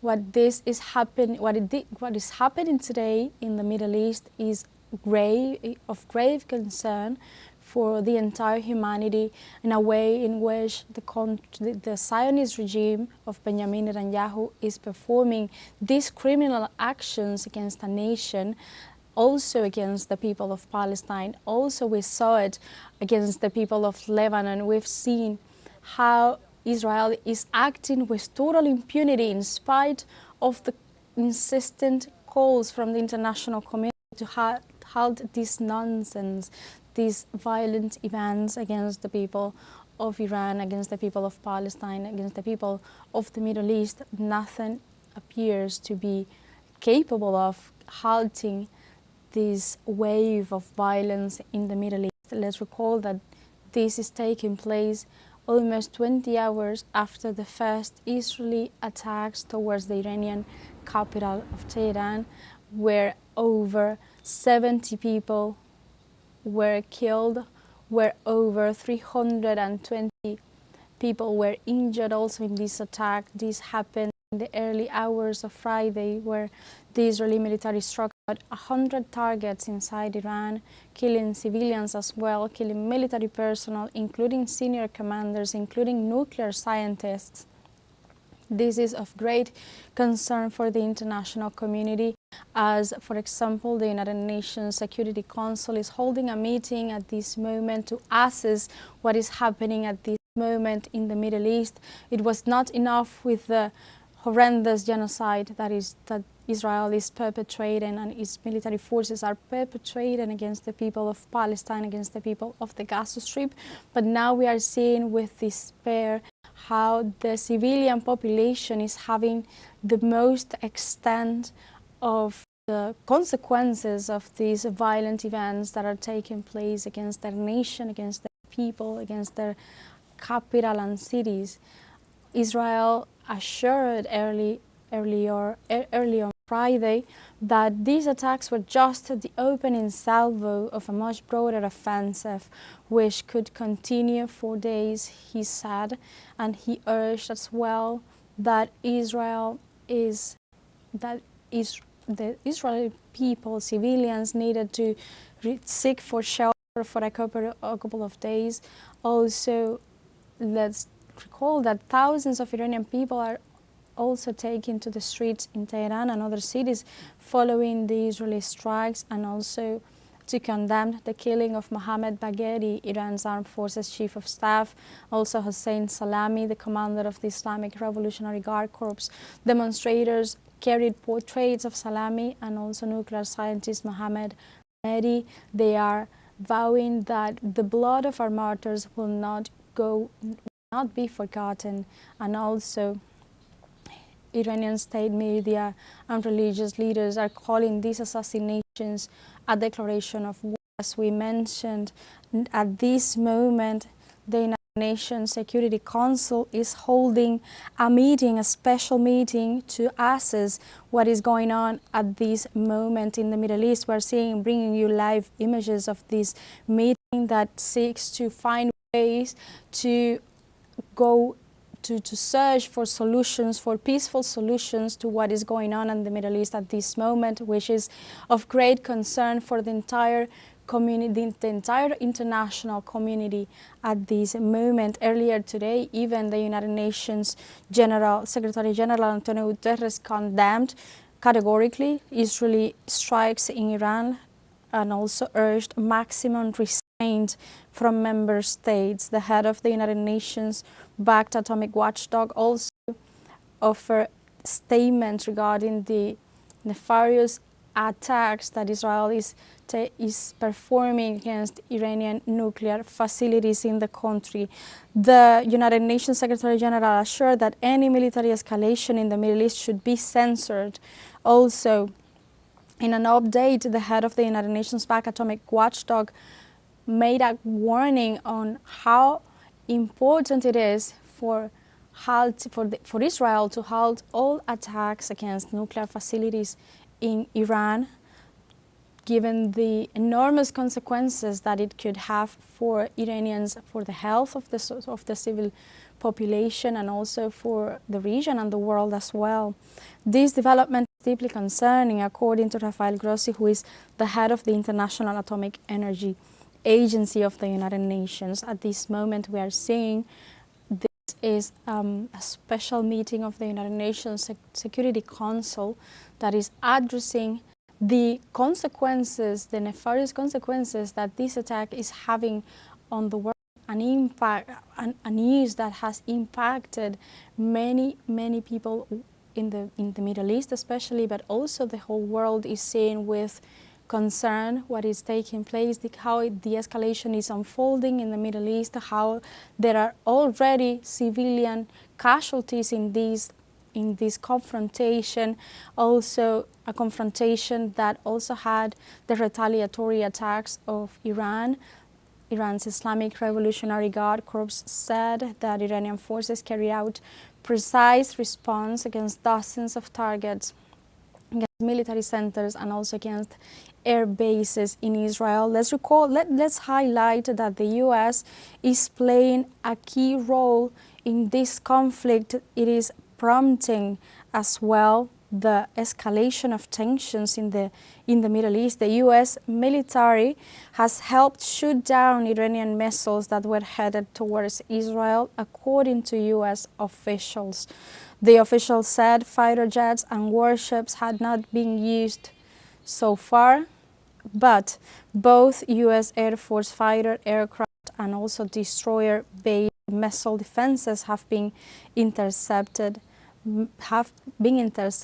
missiles in previous attacks, according to local news outlets. The Pentagon moved also a number of military assets into the region in recent days. It looks like that this was a very premeditated attack that had the complicity of Washington, that had the complicity of the Pentagon, and this has been regardless of the international laws. This is a clear violation of any act of international consensus. This is an arbitrary attack. This was unexpected for the people of Iran, and this has taken the lives of dozens of civilians, not just political figures, leading figures of the country, but also civilian population, who at the end is the most vulnerable to this conflict. And this is the result of a premeditated action that had the complicity of the United States and its Western allies. Also, the head of the International Atomic Energy Agency has told the United Nations Security Council that is taking place at this moment that the above-ground plant where Iran was producing uranium enriched up to 60% uranium has been destroyed. This was informed at this moment by Rafael Grossi, who is the head of the International Atomic Energy Agency. This statement was released during the United Nations Security Council. Grossi also said that radiological contamination is manageable with appropriate measures, as well as there is radiological and chemical contamination inside facilities of Natanz nuclear facility of Iran that also was targeted during the early attacks of Israel towards Iran. He added that there is no indication of attack on underground enrichment holes at Natanz, but attacks on power supply may have damaged a centrifuge. So this is what is happening at this moment. teleSUR English is bringing you all the latest information as this escalation of tensions unfold at this hour on the Middle East, as the world is seeing with concern what is taking place in this region. Also, at the same time, the Palestinian people is being also suffering the consequences of the genocide imposed by Israel on the Gazan people, on the Gaza Strip, and all is happening at the same time, with the sole purpose of Israel imposing a policy of horror, and as the world is seeing with great concern what is taking place. Let's recall that following the attacks of Israel that were carried out earlier on Friday, Iran also applied retaliatory actions. According to Islamic Revolutionary Guard Corps, more than a dozen people were injured in Tel Aviv, which is the capital of Iran, according to reports. The Israeli newspaper Haaretz, citing emergency services, reported that 15 people have been wounded also in central Israel, including one with moderate injuries. Multiple explosions also have been heard in Jerusalem, according to the Reuters news agency. As well, footage emerged from sites of impact in Tel Aviv. A modern apartment block has been hit in central Tel Aviv, according to live footage from the scene.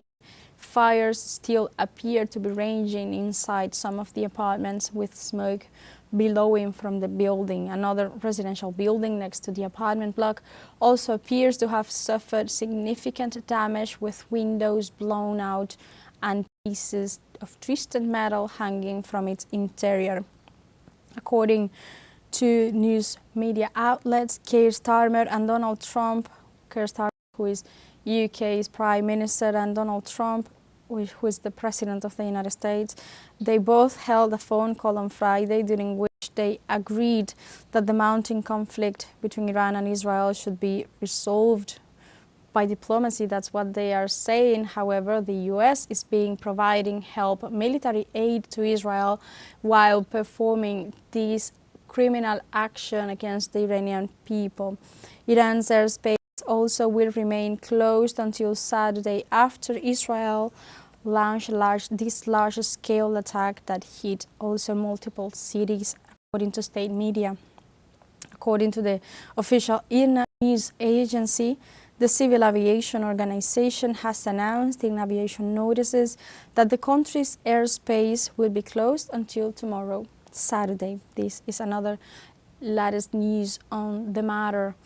Also, this is taking place at a moment in which there was a great concern on the path, on the on the fate of the people of Palestine that has been subjected to an extermination by the Israeli Zionist regime led by Benjamin Netanyahu, Prime Minister Benjamin Netanyahu, and also with the complicity not just of this US administration but also the previous administration of Joe Biden, who provide aid, who provided support, military support and money support for the government of Benjamin Netanyahu to perform this live-streamed genocide against the people of Palestine. And also, this is the same path that is going through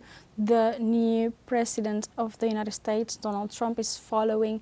Now let's go with our correspondent in Turkey, Yunus Suner, with the latest information from the region. Hi, Yunus, thank you for joining us. Hello, good evening from Istanbul, from Turkey. We are neighboring Iran. We have a 600-kilometer border with the Islamic Republic of Iran, and Israel is just approximately 1,000 kilometers down south from Turkey's southern border. So Turkey is watching very closely what is unfolding here in the in West Asia, or in Middle East, as they call it in Europe. And we see that the fourth wave of the missile attack by Iran, the missile response by Iran against the Israel attack aggression, has concluded. Israeli military radio reported about 7 impacts, while other sources reported that 51 places, different places in Israel, were hit by Iranian targets, by Iranian ballistic missiles inside Israel. Among them is the Ministry of Defense in Tel Aviv, which was almost hit. Also, the financial sector was hit, as well as some military bases where Israeli soldiers, like for instance the Nevatim military base, where there are unconfirmed reports of Israeli soldiers who have died or have been wounded. This was the fourth wave of missile attack conducted by Iran in response to Israel's yesterday attack. It had been waited for by Israel during the day. Worth reminding that during the day, Israel all the time called its citizens to go to shelters, and even evacuated its civilian airplanes from Ben Gurion, the country's main airport, to other countries. And among these airplanes was also, that caused a lot of discussion, the presidential or the government airplane, which is used by the president of Israel or by its prime minister Benjamin Netanyahu on official trips. That plane was in fear of damage by Iranian ballistic missiles, transferred to Athens, the capital of Greece. We have also unconfirmed reports that Iranian missiles targeted the US military base in Arbil in the north of Iraq. And here it is worth reminding that before the Israeli attack started, Iranian government authorities already had stated that should Israel attack Iran, that would cause Iran to consider all US military bases in the region as legitimate targets. So if the Arbil military base of the United States had been attacked by Iran, that would not be a great surprise. Here it is worth reminding that Iraqi Prime Minister has evaluated the Israeli attack on Iran as a violation of Iraqi sovereignty, rejecting it as a provocation. So did other countries of the region too. Just reminding our audience that, for instance, Turkey's president called the attack a provocation against regional stability, and that time had come to place limit to Israel.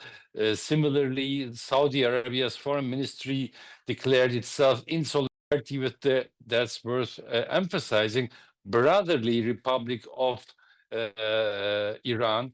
This is interesting because traditionally Saudi Arabia and Iran had quite a conflictive history, but this time, at least in terms of official declarations, Saudi Arabia has placed itself on the side of Iran, as did, for instance, also the Emirate of Oman, where talks about the nuclear agreement between the United States and Iran were scheduled to take place this weekend. Well, they are, of course, now cancelled. Meanwhile, the UN Security Council convened on Iranian demand, and here Russia's UN envoy criticized the United Kingdom, saying that Britain had colluded with Israel by hiding attack aircraft at a base in Cyprus, Eastern Mediterranean.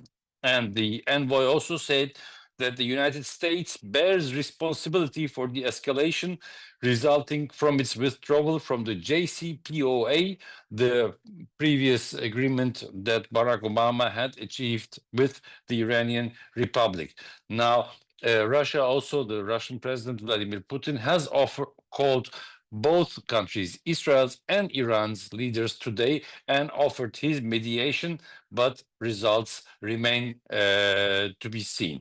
Very recent reports say that Israel now has started striking Iran again, but these reports are not yet confirmed. What is confirmed is that the Revolutionary Guards, the Iranian Revolutionary Guards, have stated to the Fars News Agency, the Iranian Fars News Agency, that Iran will immediately strike Israel's economic and energy infrastructure if its vital facilities are targeted again. So here in Turkey, as well as in the region, expectation is that this conflict, this exchange of attacks will continue at least for some days. And here it's worth mentioning that the United States government has declared to US press that they assisted Israel in defending against the Iranian ballistic missile attack. And still, despite this assistance, which was also joined by the United Kingdom and France, and despite the Israeli famous Iron Dome, Iran did manage to cause serious damage in the city center of Tel Aviv. Reports are coming in still about the number of injured people, but in this case, maybe the psychological damage might even be bigger than the number of injured people, as this response and its success may not be expected as such by the Netanyahu government. Thank you very much, Yunus, for your analysis in this context of great concern for the entire humanity. Thank you very much. You're welcome. The Iranian Supreme Leader, Ayatollah Ali Khamenei, addressed recently the nation ahead of the attack on Israel, and he warned the Zionist regime of the consequences of this strike. Let's listen to his statements. Region and it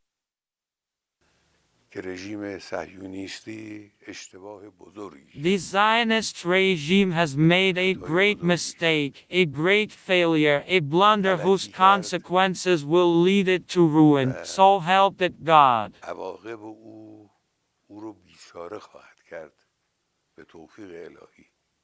The Iranian people will not forgive the shed blood of their precious martyrs, nor will they overlook the violation of the country's airspace. Also, in addition, the Iranian Supreme Leader stated to have also the full support of the armed forces and the Iranian people as well to act with the severity the situation calls for. Let's listen.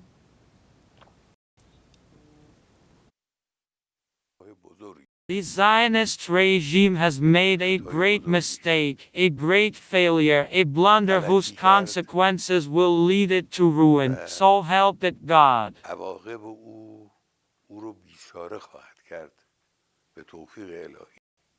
The Iranian people will not forgive the shed blood of their precious martyrs, nor will they overlook the violation of the country's airspace.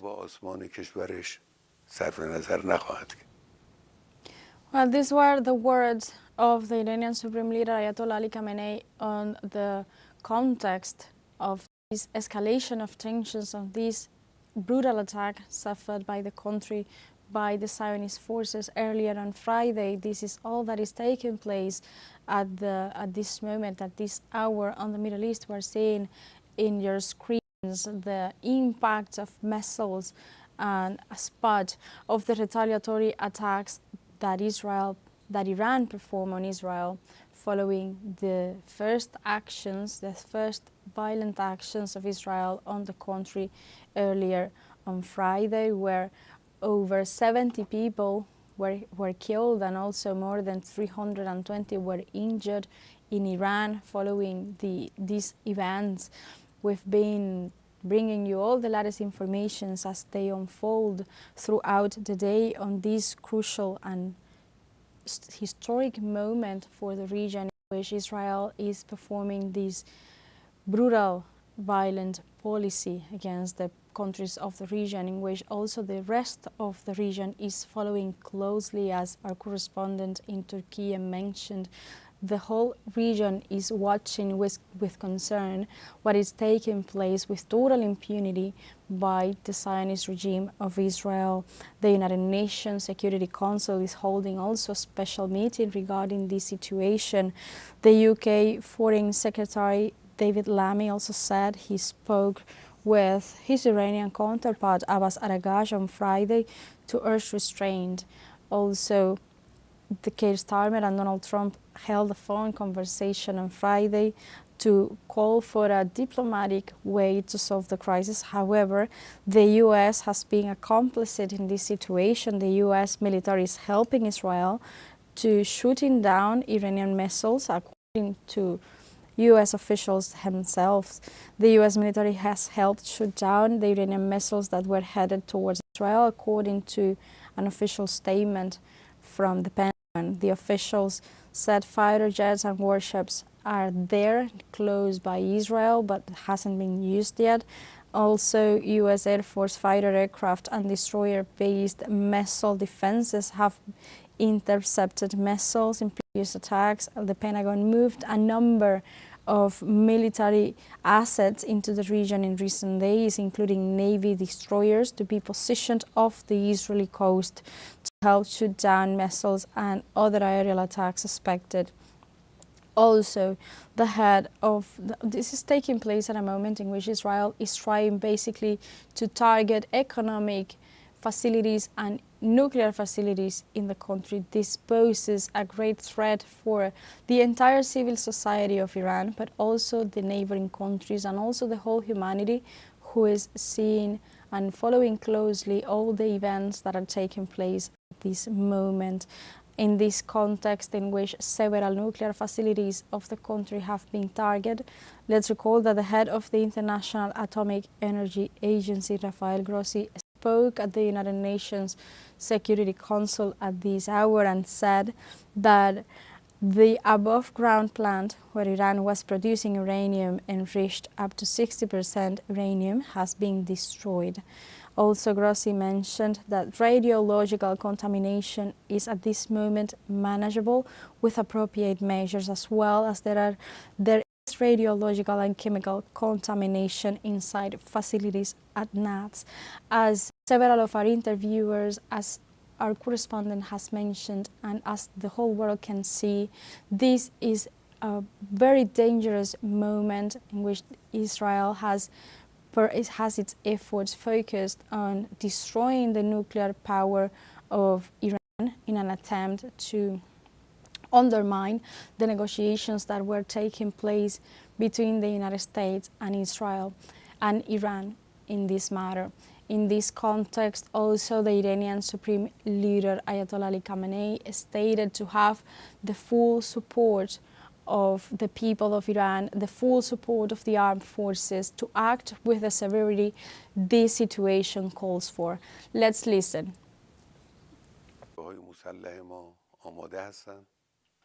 Our armed forces are prepared and have the backing of the country's leaders, as well as of all the people. Similar messages have been issued today from all the various political factions, as well as from all the various social sectors of the country. Everyone feels that we must act with force against the perfidious, infamous and terrorist Zionist entity. We must act with force, and God willing, we will act with force and we will not spare them.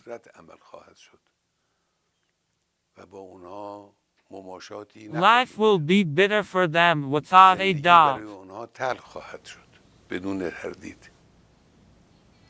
Those were the words of the supreme leader of Iran, Ayatollah Ali Khamenei, in the context of the attacks that are going back and forth from Israel to Iran and from Iran to Israel in a retaliatory action to face this aggression by the Zionist regime of Israel that is targeting not just nuclear facilities, not just targeting political figures of the country, but also targeting civilians in a context in which it was a premeditated attack against the nation, in a context in which Iran was holding negotiation talks with the government of the United States regarding the nuclear program the country has. This is happening also at a moment in which the international community has great concerns on how the situation is taking place. And let's now go live to see live images of the United Nations Security Council. There are also leaders of Iran. The diplomatic leader at the United Nations is speaking to the crowd at this moment. And this is of great concern for the international community, and this is a proof of this. The United Nations is holding a special meeting in its Security Council to address the grave circumstances in which this attack takes place, in a moment in which the world was outraged by the genocide, the unstoppable genocide that has been taking place in Gaza against the Palestinian people since October 2023. This is taking place also in a moment in which the Zionist regime has attempted to attack many other countries and has threatened to attack other countries. We are speaking about Lebanon, in which the Zionist regime perpetrated also operations against the people and also against the capital Beirut several months ago. And this is another escalation, a further escalation of the conflict that has been unfolding for over almost 2 years in the region, as the world hasn't been capable, the international community hasn't been capable of halting the imperialist aspirations and the genocide brutality with which Israel has been performing this attempt to expansion, this attempt to exterminate the population of Palestine, and now is also having its targets towards Iran and its nuclear program, in a moment also in which Iran was holding talks with the United States in a way to look for a deal on this production. Also at this moment, Iran has been performing retaliatory actions against Israel for its offensive against the country that took place earlier on Friday and has been a back and forth ever since. Iran's Revolutionary Guards assured they carried out attacks against dozens of Israeli targets. Also, Iran's Revolutionary Guards Corps said they carry out. The Iranian senior official assured that our revenge has just started. They will pay a high price for killing our commanders, scientists and people. The official also added, nowhere in Israel will be safe, he said. Our revenge will be painful. This is what Iran has been saying, has been protecting its sovereignty in a clear violation of Israel, of its national sovereignty, and also in a clear violation of any international law. This was not a consensus. This was a premeditated attack that was planned by Israel in an alliance with the United States that is actually at this moment providing support, military support to Iran, to Israel, to halt the missiles that Iran is launching in a retaliatory way against Tel Aviv. Let's recall that Donald Trump has been quiet, according to local media, has been meeting with experts in the White House Situation Room after also a flurry activity by the US President, not only in his platform Truth Social, but also has been giving various interviews to US journalists. He's been largely quiet in the last couple of hours, and also perhaps it is because, according to analysts, he is in the Situation Room still with his team of security experts, and also it has been confirmed that US President as well as Israeli Prime Minister that the United States did know in advance that this was going to take place, this attack was going to take place against Iran.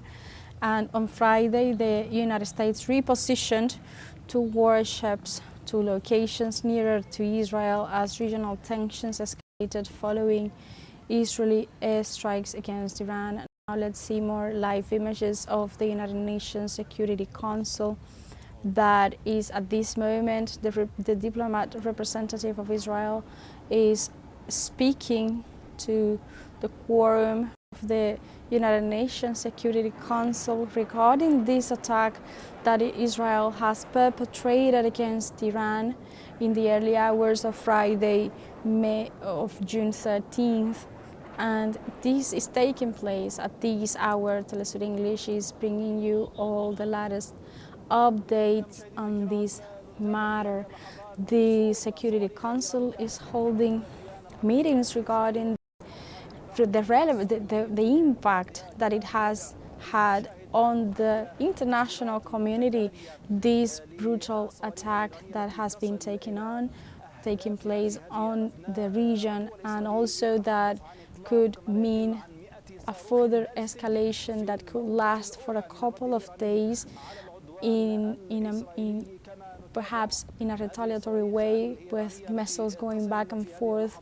This has been announced by the Israeli Prime Minister Benjamin Netanyahu, and also the authorities of Iran have been responding with severity and strongly that Iran will defend its sovereignty, that Iran won't have their hands cuffed, and Iran is willing to protect its civil society. So there are going to be retaliatory measures in a strong way, and this is what is taking place at this moment. This is the representative of Israel at the United Nations during the United Nations Security Council special meeting that is taking place, was called urgently by the member states of this international body to assess what is taking place in the Middle East at this hour.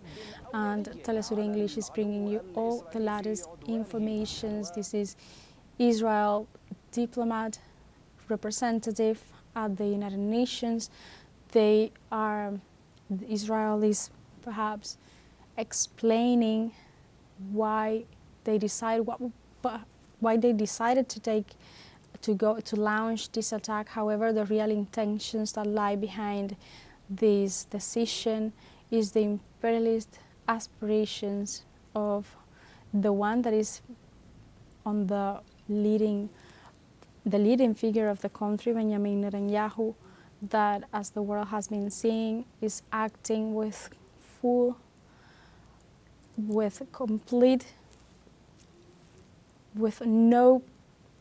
nothing to stop him in a context in which also Palestine has been devastated by the persistent attacks against the Gaza Strip, against the people, the over 2 million people that live throughout the Gaza Strip.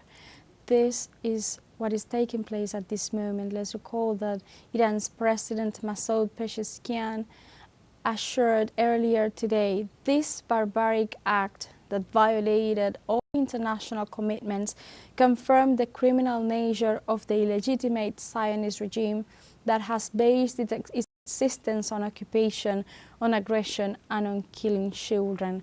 This is what the president of Iran, Masoud Pezeshkian, mentioned earlier today. Let's recall that most of the victims, of the over 50,000 victims that have left the genocide perpetrated by Israel in Palestine, are children and women, also elderly people. There are also many more victims, perhaps, that are under the debris of the constant attacks that Israel and its occupation forces perform on a daily basis, on an hour basis, on the Gaza Strip, on the people of the Gaza Strip that have been blockaded, that there is no allowance of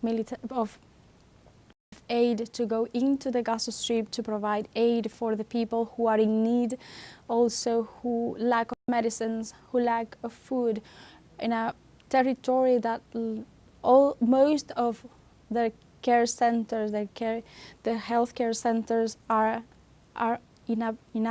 impossible to put it into work because of the constant siege that Israel performs against, especially against the healthcare facilities of the country, to avoid that the people could receive medical treatment in the country.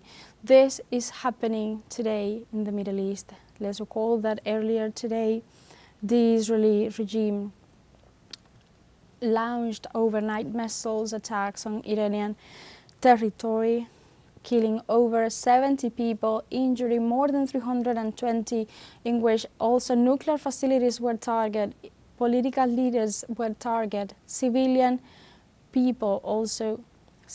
were also targeted in this surprise attack that happened, that wasn't expected. The people were not prepared for this, and this was also premeditated. The United States was aware of what was going to happen on Friday. Also, this is in this moment, an Israeli Defense Forces from the IDF, a spokesperson said, fewer than 100 missiles were fired in 2 waves from Iran at Israel. Most of these rockets were intercepted or fell short. The spokesperson Avishai Adrei wrote on social media. There are also limited number of buildings that were hit, some due to shrapnel from interception operations. This is taking place at this hour. This is the latest information. Also, at this hour, Iran is launching retaliatory missiles at Israel after Iranian Supreme Leader Ayatollah Ali Khamenei vowed revenge from nuclear side attacks. Or to recall his words, the Zionist regime has made a great mistake. This was mentioned by the Supreme Leader Ayatollah Ali Khamenei. A great failure. This has been a blunder whose consequences will lead it to ruin, so help it God.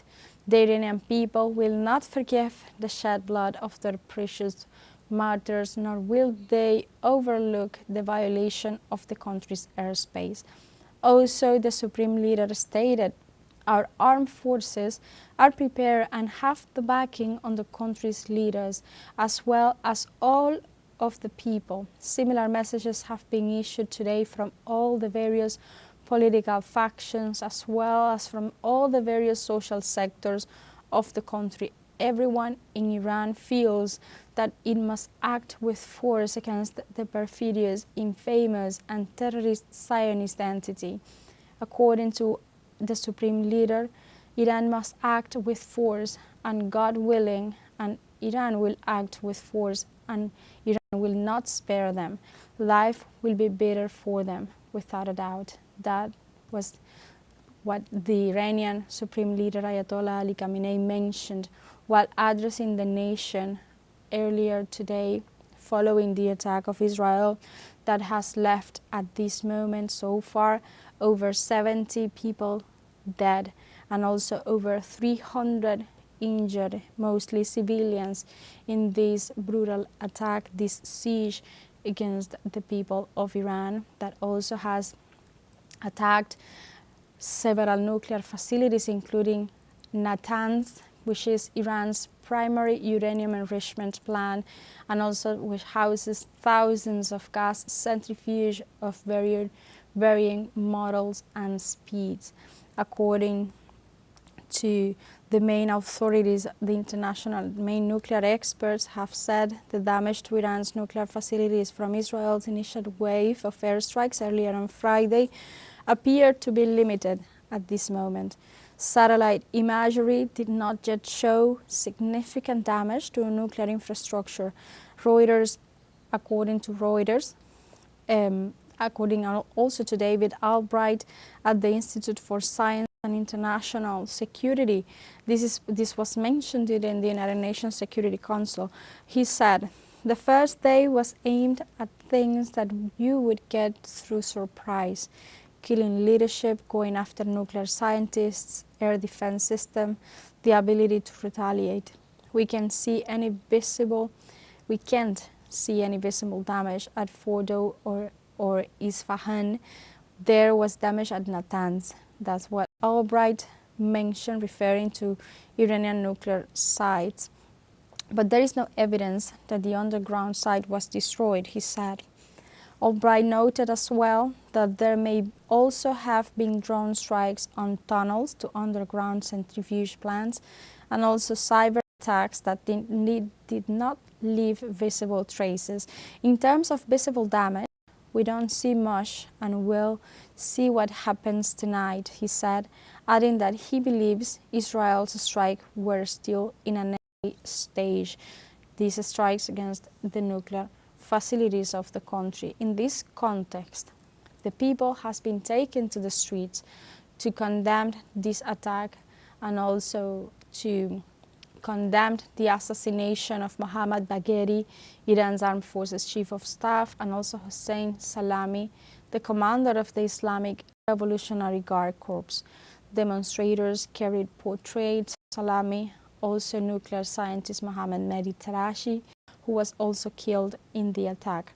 The protest centered in Asadi Square, marked by anti-Israeli, anti-US slogans. Iranian state media and also religious leaders are calling the assassinations a declaration of war, vowing that the blood of our martyrs will not be forgotten. This is what the people is, that's the feeling of the Iranian people who are willing to safeguard their sovereignty. They are willing to do whatever it takes to make justice for the murder of their political leaders, also for the psychological effects that this attack is leaving on the population, is imposing on the population amid these ongoing strikes that are and missiles that are falling back and forth in this escalation of tensions between Israel and the rest of the countries of the Middle East, including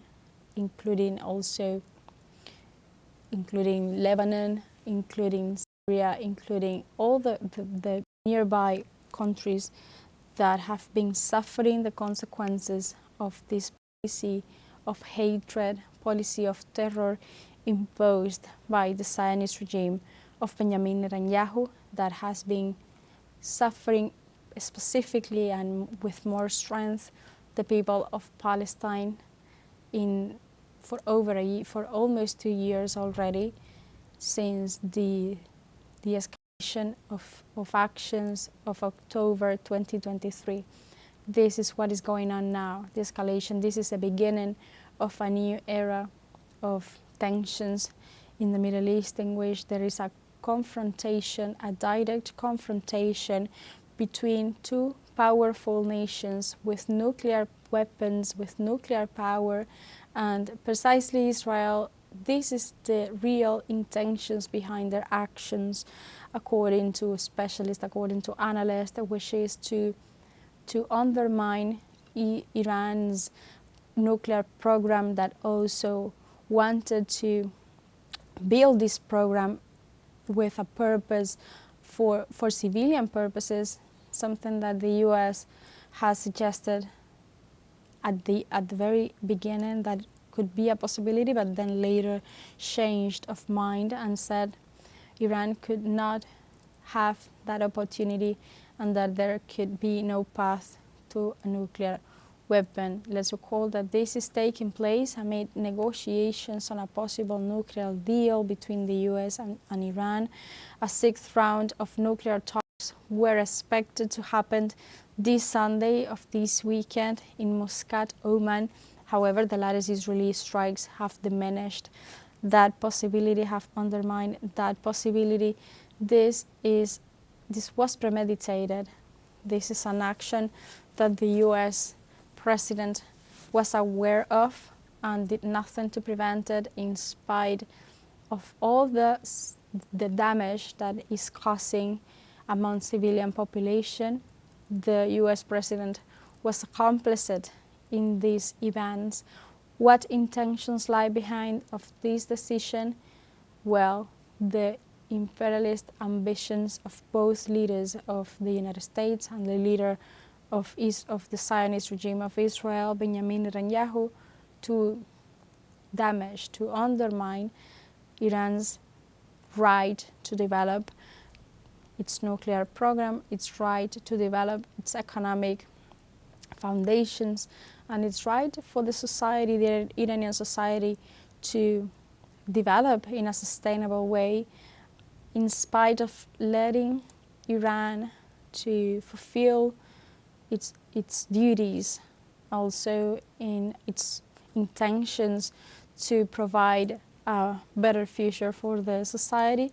The US and its Western allies have been imposing coercive measures against the country, has been also threatening to attack nuclear facilities, and now those threats have become a reality in this moment. We are seeing also forces, the emergency forces, deployed throughout the streets of Tel Aviv, while Iran is retaliating after the deadly attack of Israel towards Iran that took place earlier on Friday, June 13th.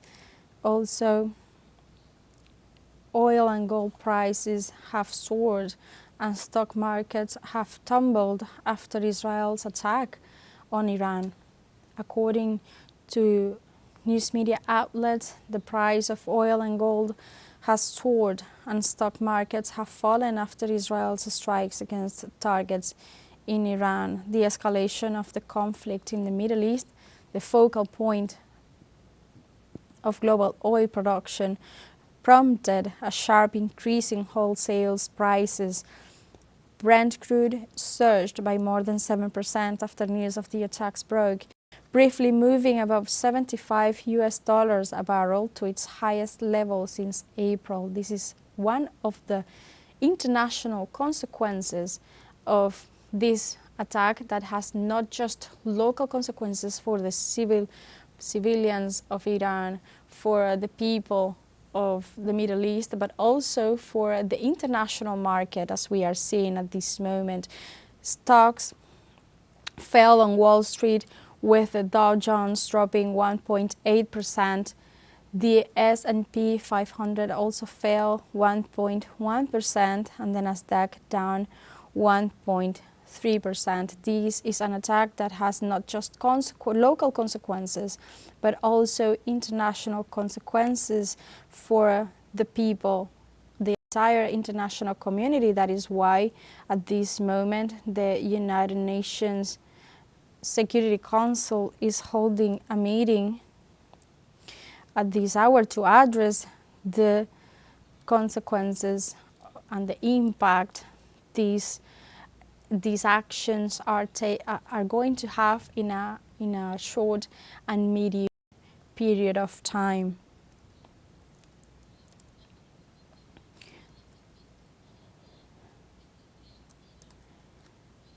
At this moment, we are seeing images of Iran's armed forces who have been reactivating at this hour to defend the country from new attacks from Israel. This is happening at this moment. We can see we can see the aviation forces defending the territory, the national territory, from new missiles that have been launched by the Zionist regime of Israel towards the capital of Iran, Tehran, and also several other cities of the country that has the purpose mostly to target nuclear facilities of the country and to target residential areas that affect mostly civilian population, but also have the purpose of monitoring Iran's main leaders of the country. Let's listen to the sound of these attacks.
As we were mentioning, we are seeing live footage at this moment of air defense in Iran's capital, Tehran, that have been already activated to intercept new Israeli strikes. Tehran's defense successfully is confronting Israel's regime's shells. As we can see in these images we are bringing you, this is the latest information, this is the latest updates that are coming from Iran in these back and forth attacks that are taking place since very early on Friday, following an attack, a deadly attack perpetrated by the Israeli regime, which launched overnight missiles. Over 100 targets were hit by the missiles, Israel's missiles, on Iranian territory, that killed over 70 people so far. That's the latest figure that we have on. Also injured over 300 people. Most of the population have been impacted in one way or another by these tragic events, these deadly attacks that vulnerate the sovereignty and violate the sovereignty of Iran. Also, this comes in a context of violence that is perpetrated by Israel on Palestine in a brutal genocide that hasn't been able, the international community, to stop, even though that there have been so many movements throughout the world, especially leftist, coming from leftist movements and progressive governments that urge the Zionist regime to put a stop, to put a halt on the genocide imposed on the people of Palestine, and now is also spreading to other countries of the region, like we are seeing at this moment. The air defense forces of Iran are successfully defeating and confronting a new Israeli attack against the city of Tehran, the capital city of Tehran, but also has been targeting other cities throughout the country. Let's recall that the people of Iran wasn't prepared. This was a surprise action that was premeditated in a shameful way, with the complicity of the Pentagon of the US, with the complicity of the US President Donald Trump, and also other Western allies like the UK, for example. Both of those leaders, the Prime Minister of the UK, Starmer, and also the President of the US, Trump, they held a telephone conversation earlier today, and they both agreed that this conflict should be solved in a diplomatic way and in a peaceful way. However, we can see the double standards here, because the US has been providing military assistance to Israel and also has been supporting Israel in its defense of the retaliatory actions that Iran has been performing ever since the country got hit by hundreds of targets of missiles, of Israeli missiles in the country earlier today on June 13th. Also, Iran's Revolutionary Guards say they carried out earlier today attacks against dozens of Israeli targets. Also, there have been so many reactions coming from leaders worldwide, especially from Latin America. For example, the president of Bolivia, Luis Arce, assured that from the plurinational state of Bolivia, we condemned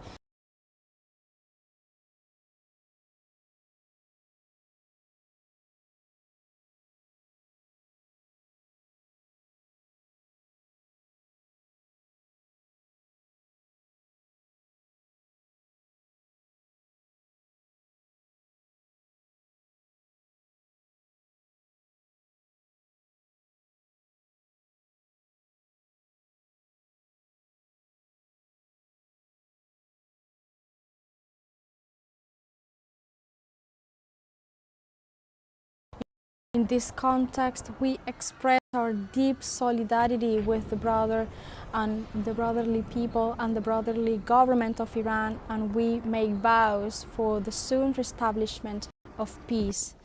This was the reaction of the president of Bolivia, Luis Arce, that has been joined by other leaders worldwide. For example, also Jeremy Corbyn, he published on his social media X, the world could have stopped the genocide in Gaza.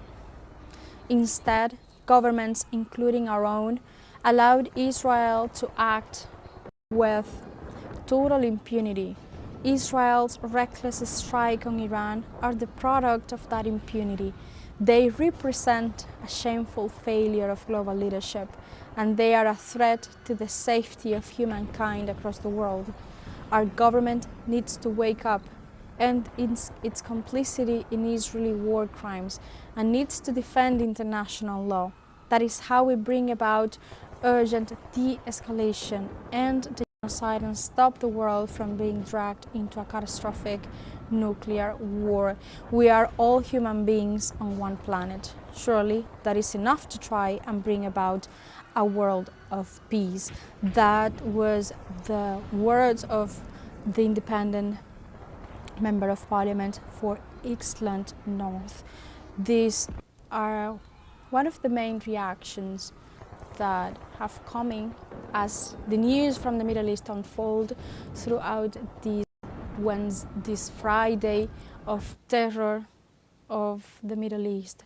We are seeing live images at this moment, images of Tel Aviv after following the greater impacts of the missiles, the retaliatory actions performed by Iran following the attack on its sovereignty, on its territory.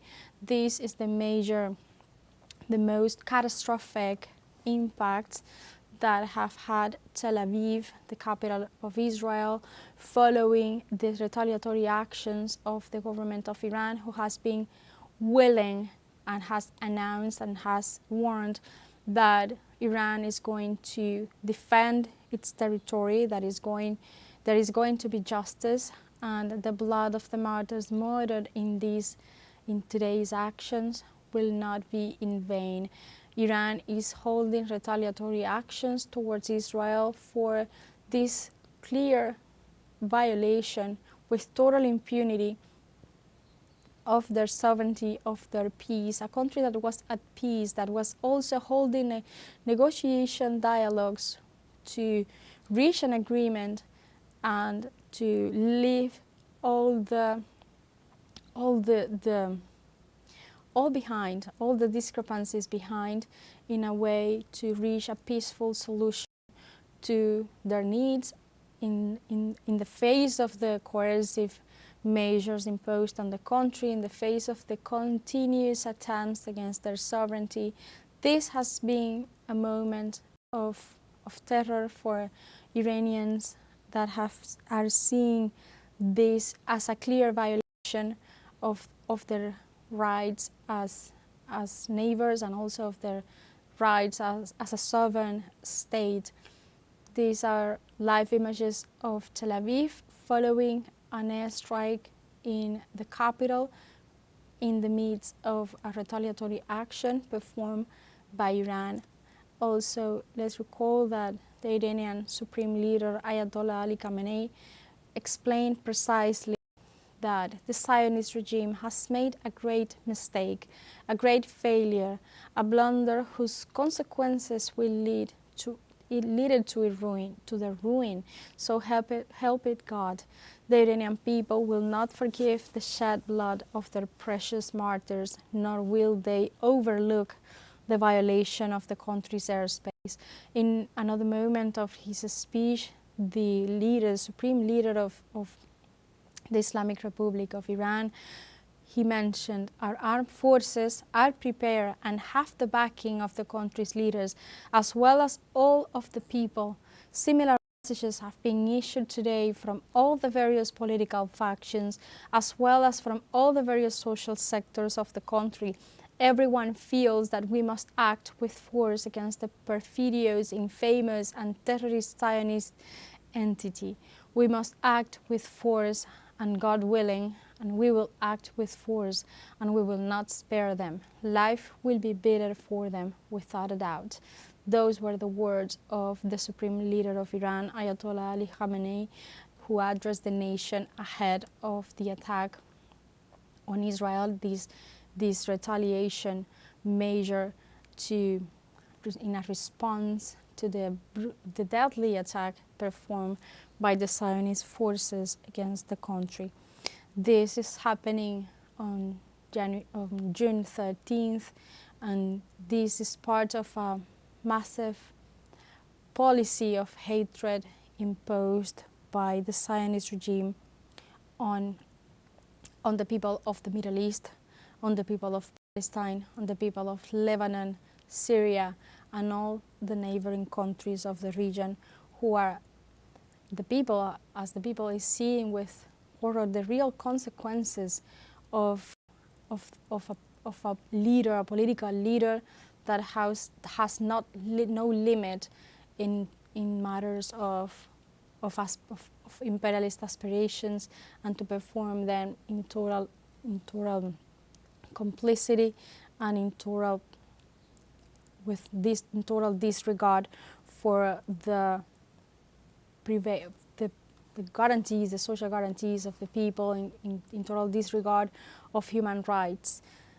Also, Ayatollah Ali Khamenei, Supreme Leader, mentioned that today we must give a strong response to the evil, despicable, terrorist Zionist identity. God willing, we will respond with the strength and will show no mercy to them. We are seeing at this moment live images of Tel Aviv in one of the most crucial impacts that had the retaliatory actions of Iran towards the capital of Israel, in Tel Aviv, following the deadly attacks carried out by the Zionist forces on the country. We are seeing paramedics, we are seeing ambulances, we are seeing police deployed throughout the main cities of the capital of Israel, following the retaliatory actions that succeeded to hit several residential areas of the country. This is in response of the actions perpetrated with total impunity by Israel earlier on Friday, where over 70 people were killed, where over 300 people were injured. These data are perhaps are going to grow in the coming hours. This is what is happening at this hour in the Middle East, as the world is seeing with horror how the conflict is escalating further in the country and also in the region, and also following the actions of the Zionist regime of Benjamin Netanyahu in the region. This is all that is coming out at the hour. Also, the United Nations Security Council is holding a special meeting at this hour as Iran is launching retaliatory missiles at Israel, also after Iranian Supreme Leader is vowing revenge for nuclear site attacks that also pose a grave threat for the civilian population and also has a grave impact for the civilian population and for also the region in general and the whole planet. This is actually having psychological impact on the whole humanity that is watching and following closely with heavy concern how this is going to be unfolding in the coming hours and in the coming days. This is an attack, back and forth attacks that are going to perhaps stand for several days, and this is what it is expected. Let's recall that Iran's Revolutionary Guards say they carried out attacks against dozens of Israeli targets. This is one of the sites that were impacted, the one that you are seeing on your screens at this hour. Iran's Revolutionary Guards assured they carried out attacks against dozens of targets in Israel.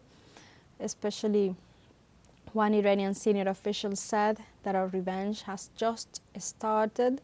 They will pay a high price for killing our commanders, scientists, and people. Israel's assault on Iran demonstrates a ruthless combination of air power and also a significant disparity between two countries in a conflict that is likely to be a long one if the goal is to eliminate Tehran's nuclear capability. Israel Air Force undertook waves of airstrikes beginning at about 3 a.m. on Friday, aimed briefings indicated, first at Iran's military leaders and intelligence in Tehran, then switching to air defense batteries, missile launch sites, and above all, the critical facility at Natanz where uranium can be enriched to weapons grade. The initial goal appears to have been to destroy Iran's military chain of command with the killing of General Mohammad Bagheri, the chief of staff of Iran's military, and also Hossein Salami, the head of the Islamic Revolutionary Corps, killed also alongside the other civilians that also were targeted as and also are counting as casualties in this deadly and despicable attack that has been condemned by the international community, by leaders from Latin America like the president of Bolivia, Luis Arce, and also other political figures. We at this moment can see the impact of the retaliatory actions of Iran that followed the attack that suffered earlier on Friday by the forces of Israel, the Zionist forces of Israel. Also, attacks have continued Iranian media reported earlier on Friday massive explosions in central city of Isfahan. Also, a massive explosion was heard in Isfahan, in a major city in central Iran, which proves that this is not an attack on the capital and on the main leading powers of the country, but also in several cities of the country. Also in a province that is this Isfahan city, the major city in central Iran, and is a province that is home to several nuclear facilities, according to Mer news agency. Also, as reported earlier, Israeli military spokesperson said it had attacked the nuclear facility in Isfahan today. Iran's Islamic Revolutionary Corps said Iranian forces carried out precise response against dozens of targets as well, military centers and air bases in Israel at the command of the Supreme Leader Ali Khamenei. More than a dozen people were injured in Tel Aviv. We are seeing at this moment images of sites impacted by missiles launched by Iran as part of their retaliatory actions following the first attack suffered by Iran, perpetrated by the Zionist regime. The Israeli newspaper Haaretz, citing emergency services, reported that 15 people were wounded in central Israel, including one with moderate injuries. Also, multiple explosions have been heard in Jerusalem, according to local news media. Also, a modern apartment block has been hit in central Tel Aviv. According to live footage from the scene, fires still appear to be raging inside some of the apartments. We can see in these images is very early in the morning already. It's already Saturday in Iran and Israel at this hour, and we can see that there are residential buildings that had been hit by as part of the retaliatory actions of Iran towards Israel. Also, emergency services are deployed at the site and the streets around the buildings and appear to be cordoned off also, as well as the emergency services try to reach the wounded and seek for any casualties at this moment. We are seeing the police, we are seeing firefighters, we are seeing ambulances, we are seeing a residential building destroyed with debris all around the block. So this is part of the retaliatory actions that have been taking place as part of these back and forth actions, and also as part of the response that Iran has given to the perpetrators of the first deadly attack against the country, performed with the complicity of the US and several Western allies, with also total impunity, with nothing that apparently nothing that the international community can do to avoid this, in spite of the constant calls for a peaceful solution for all the conflicts that are taking place in the region at this moment, starting with the genocide that is being carried out by the US, by the Zionist regime, with the complicity of the United States, with the complicity of Western powers.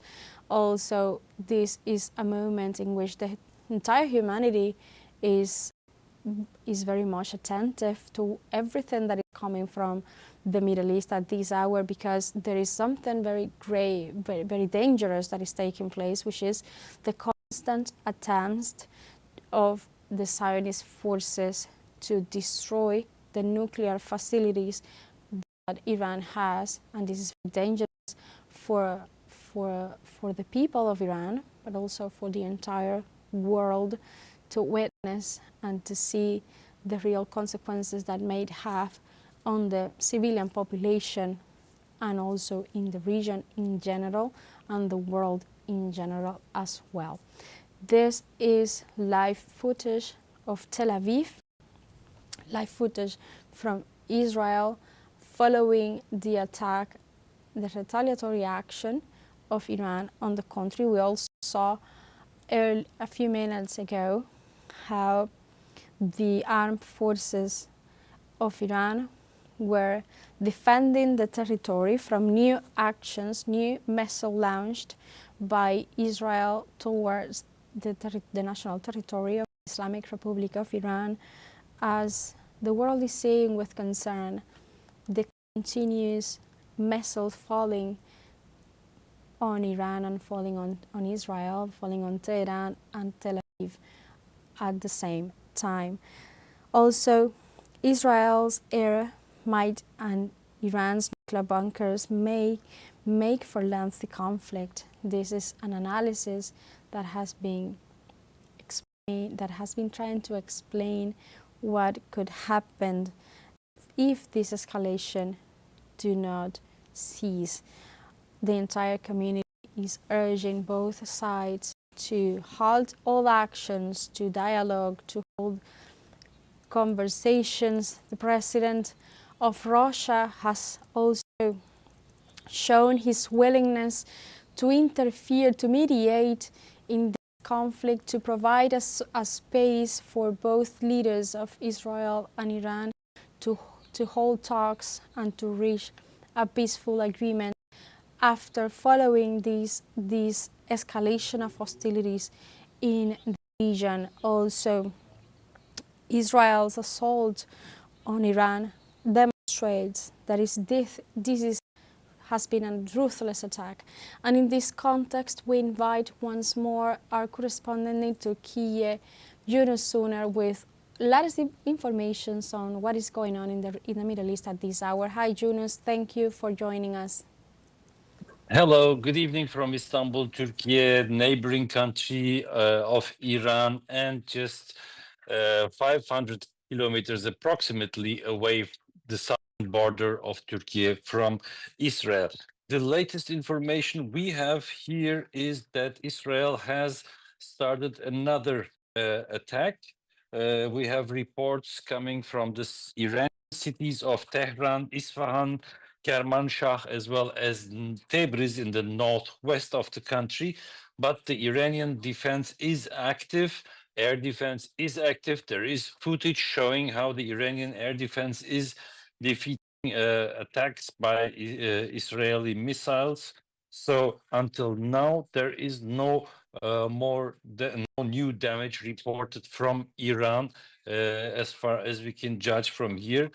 We have seen today's evening 4 waves of Iranian missiles, ballistic missiles that targeted Israel in response to Israel's aggression of yesterday. Major targets were hit by this attack. Among them was the Ministry of Defense, the financial center in Tel Aviv, as well as the port of Haifa. The Nevatim military base of Israel was also hit, where, according to reports, Israeli soldiers were killed or injured. And we have also reports and some footage showing two F-35 stealth fighters of the Israeli Air Force, which have been shot down by the Iranian air defense. Iranian media reports that one of the plane's pilots, a woman, has been captured by the Iranian authorities. Israel denies that these two planes were shot down. In parallel, we have a number of celebrations going on in respect to the Iranian response against Israel's aggression. We see hundreds of people taking to the streets, of course, in Iranian cities, but beyond as well. People took to the streets in Yemen, in Beirut, the capital of Lebanon, and also here in Ankara, in Turkey's capital. Hundreds of citizens took to the streets waving both Iranian flags and also Palestinian flags, as they considered this not just an achievement for Iran, but also for the cause of Palestine. We also have notices that Iran-supported militia groups in Iraq have become active, demanding the retreat of US soldiers from that country, and still unconfirmed reports had stated before that the US military base in the north of that country, in Arbil, had been attacked by Iran, but as I said, not confirmed until now. Also unconfirmed, but very important, is the news that Iran is planning to shut down the Strait of Hormuz, which is the main, well, the only exit point of the Persian Gulf, and that would affect oil exports from the Persian Gulf to the world. We have already seen today a rise in oil prices. In such a case, that the oil transport from the Persian Gulf to the rest of the world would be stopped, then we would see, of course, a much bigger increase in the oil prices. The UN Security Council has convened on Iran's demand, discussing Israel's aggression. Iran has called this aggression by Israel, supported by the United States, condemned it. It also condemned the deliberate and systematic killings of individuals, of innocent civilians, of nuclear scientists as well. We have to remember, our audience, that Israel targeted nuclear facilities, taking into account taking into account a possible meltdown of these facilities and causing a nuclear catastrophe on Iranian soil, which of course is the worst possible scenario that did not happen until now. The International Atomic Energy Institution in Vienna, its direct general director Grossi, an Argentinian diplomat, had stated that there was some nuclear leakage in the Natanz reactor in central Iran, but Iranian authorities did not confirm that. They said that there is no serious damage and no nuclear contamination here. So, the latest situation is that the UN Security Council is holding its session. Interesting and worth emphasizing is the statement of the Russian envoy in the UN Security Council, who blamed Britain, the United Kingdom, to have assisted to having assisted Israel in this attack by hiding certain military aircraft on the island of Cyprus. And he also criticized the United States for withdrawing from the JCPOA agreement that had lifted sanctions against Iran in exchange for the country giving up on nuclear armament, an agreement that had been achieved under Obama and that the current President Donald Trump canceled back then, and which was like kind of the goal of renewed negotiations, which are on hold, obviously. They were going to take place on this weekend, on this Sunday, in the country of Oman, but given the aggression of Israel, which is by several sources considered as a direct sabotage on these negotiations, the meeting between the United States and the Iranian representatives in Oman has been cancelled. So right now, to recap the situation, we have had 4 waves of ballistic missile attacks by Iran as a response on Israeli aggression. These attacks seem to have been successful, seem to have overcome the Iron Dome and also the US assistance against them. And right now we have the retaliation by Israel again against the cities of Tehran, Isfahan, Kermanshah, and Tabriz, which are being successfully defended by the Iranian air defense. Thank you, Yunus, for all the insight live from Turkey with all the informations coming up from the Middle East. You're welcome. We will keep in contact for sure as the news unfold in this escalation of tensions, everything that is going on the Middle East. The reactions keep coming from all corners of the world to repudiate this this nefarious action performed by Israel against Iran. Let's recall that, for example, one of the main responders to this aggression was ALBA TCP member states, who released a statement condemning this action. The communique states, the member countries of the Bolivarian Alliance for the Peoples of Our America, ALBA, categorically condemned the attacks perpetrated by Israeli forces against the Iranian people in a move that poses a threat to international peace and security in their attempt to control and seize the entire region and its wealth. Once again, the State of Israel is once again the perpetrator and culprit of the havoc and distress suffered by West Asia, completely disregarding the rules governing coexistence between states, now brutally attacking the Islamic Republic of Iran. This unjustified and irresponsible escalation of violence represents a real threat to the entire humanity with unimaginable consequences and a new Israeli transgression against the purposes and principles of the Charter of the United Nations. The United Nations Security Council is bound to put an immediate end to these aggressions against international law and the sovereignty of the peoples of the world. The Bolivarian Alliance expresses its deepest repudiation of this act of war and, faithful to the defense of peace, reiterates its full solidarity with the Iranian people and government in the face of this illegitimate and cowardly aggression.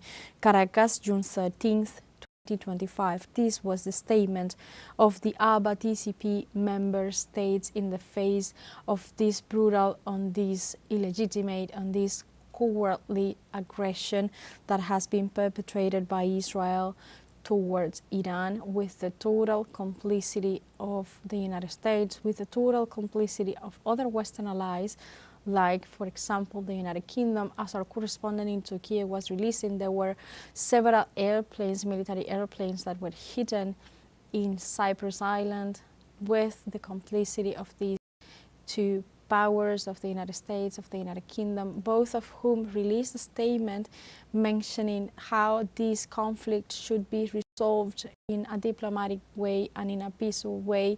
However, behind the backs, this was also a known plan for them, a premeditated plan for both of those leaders. We were reading a few moments ago this reaction from ALBA TCP member states. Also, there are plenty reactions that are coming from all corners of the world. We recently showed the reaction of the president of Bolivia, of the plurinational state of Bolivia, Luis Arce. This is just the beginning of this, of how the world is witnessing with indignation what is taking place in this moment in the Middle East, which is a brutal war, a declaration of war that has behind the real intentions, the attack against the people of Iran. Now we are seeing in our screens the reaction of the president of Bolivia, Luis Arce. So now we are seeing footage of the retaliatory actions of the government of Iran towards Israel. Now we are seeing the reaction of President Luis Alberto Arce from the plurinational state of Bolivia, and he said, "We strongly condemn the Israeli airstrike against the Islamic Republic of Iran. The attack, which has left victims and has caused multiple casualties in the capital Tehran, including the death of 2 scientists linked to the nuclear program and senior civilian and military officials, this is a provocation against Iran and risk generating further instability in the region. We express our deep solidarity with the brotherly people and government of Iran, and we hope for a swift restoration of calm." This is what the world needs. This is what the leaders, the main leaders of the world, are urging to bring the Middle East to peace once again, and to leave all the imperialist ambitions, aspirations aside, and think for once on the civilian casualties, to think on what the people really need, which is to develop in a sovereign way and not through impositions, not through war, not through death and blood. This is all that is coming from the Middle East at this moment. Also, no, at this moment, and now we are also seeing another reaction. This comes from Cuba, the Caribbean island, where the Ministry of Foreign Affairs released a statement assuring the United States and Israel will have to respond for the consequences of an unjustified war against Iran. Cuba condemns energically the attacks perpetrated by Israel against the Islamic Republic of Iran. The Cuban government is watching with extreme concern, the actions in the Middle East, and condemns energically the attacks perpetrated by Israel in the early morning of June 13, 2025, and also the war threat against the Islamic Republic of Iran in a flagrant violation of the United Nations Charter and law and international law, including the principles of sovereignty and the no threat or use of force against the territorial integrity of any state. The aggressive policy of the State of Israel and its repudiable acts and irresponsible acts, not just possible by the military, financial, logistic and political support that is being guaranteed by the government of the United States, putting in a greater danger the stability and the security, the regional security, with consequences, with unbelievable consequences for humanity. Cuba reaffirms solidarity with the people and government of the Islamic Republic of Iran and warns about the danger of a major escalation in the region, in a major conflagration, that we are doing a call to the international community, particularly to the Security Council of the United Nations and to the General Assembly of the United Nations, to exercise their responsibility, the main priority to maintain peace, to maintain international security, and to put an end immediately to this aggression and to the impunity with which the Zionist regime acts. The genocide against Palestine, they must stop like as an essence element. We reiterate once more that the peace in the Middle East goes through the solution, the wide, just and long-standing solution of the Palestinian-Israeli conflict that watches the creation of a Palestinian state, a sovereign and independent Palestinian state on the frontiers that were previously to 1967, with West Jerusalem as its capital. Havana, June 13th, 2025. This was the statement of the Foreign Ministry of Cuba regarding these events, these repudiable events that are taking place. Now let's see the reaction of French President Emmanuel Macron. He's referring that France is attentive to the situation that is happening at the Middle East, and also is showing their support towards peace and peaceful dialogue. At this moment, we are seeing the French position is quite simple. He said, we stand for peace, security and stability for everyone in the region. We don't want a Middle East with a nuclear armed Iran.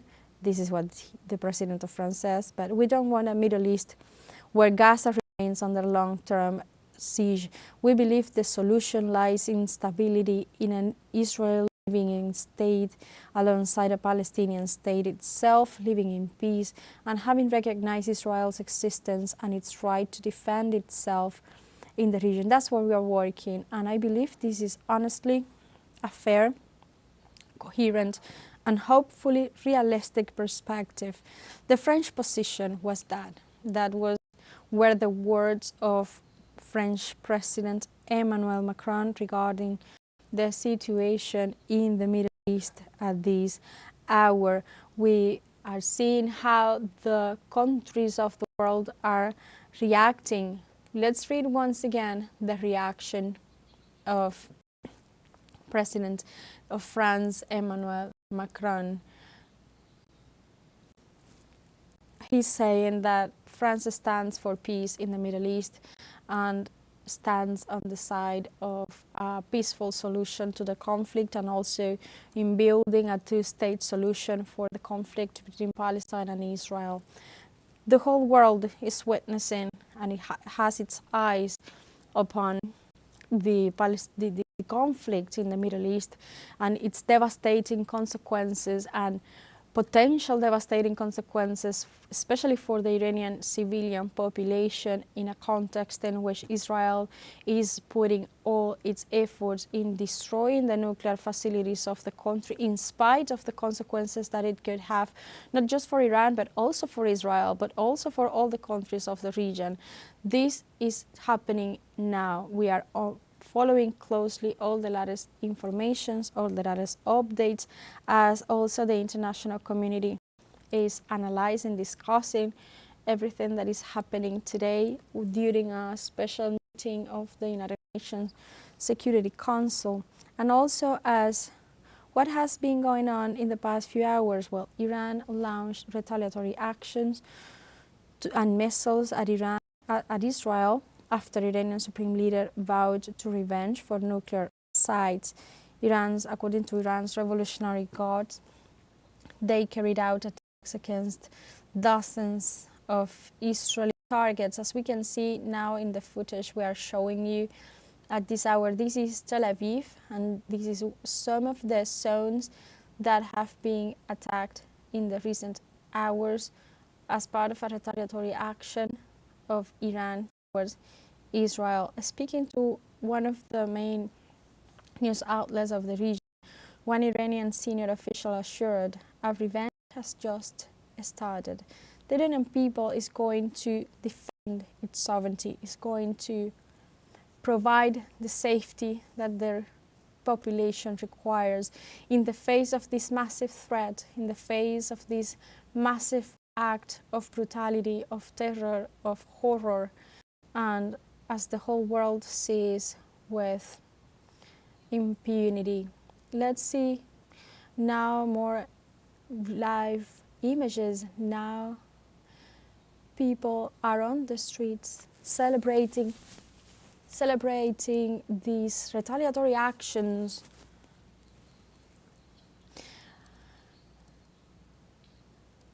This footage is from early on Friday, as people were on the streets celebrating the response that their government has given to the terrorist actions of Israel towards their country. The people is on the streets celebrating these actions and also repudiating these criminal actions against leaders of the country, against nuclear facilities of the country. But mostly this is a moment of pride, of unity. The people of Iran is united in the face of threats, in the face of war declarations.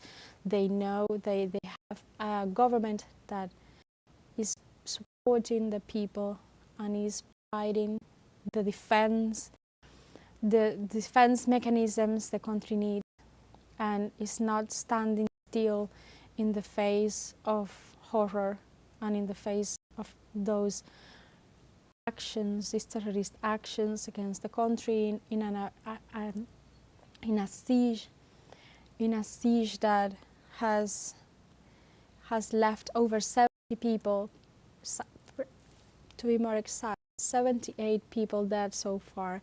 This is people, Iranian people on the street, united, and also the support is coming also from many other countries of the world. In Iraq, for example, there have been huge mobilizations manifestations as well against the Zionist actions against Iran.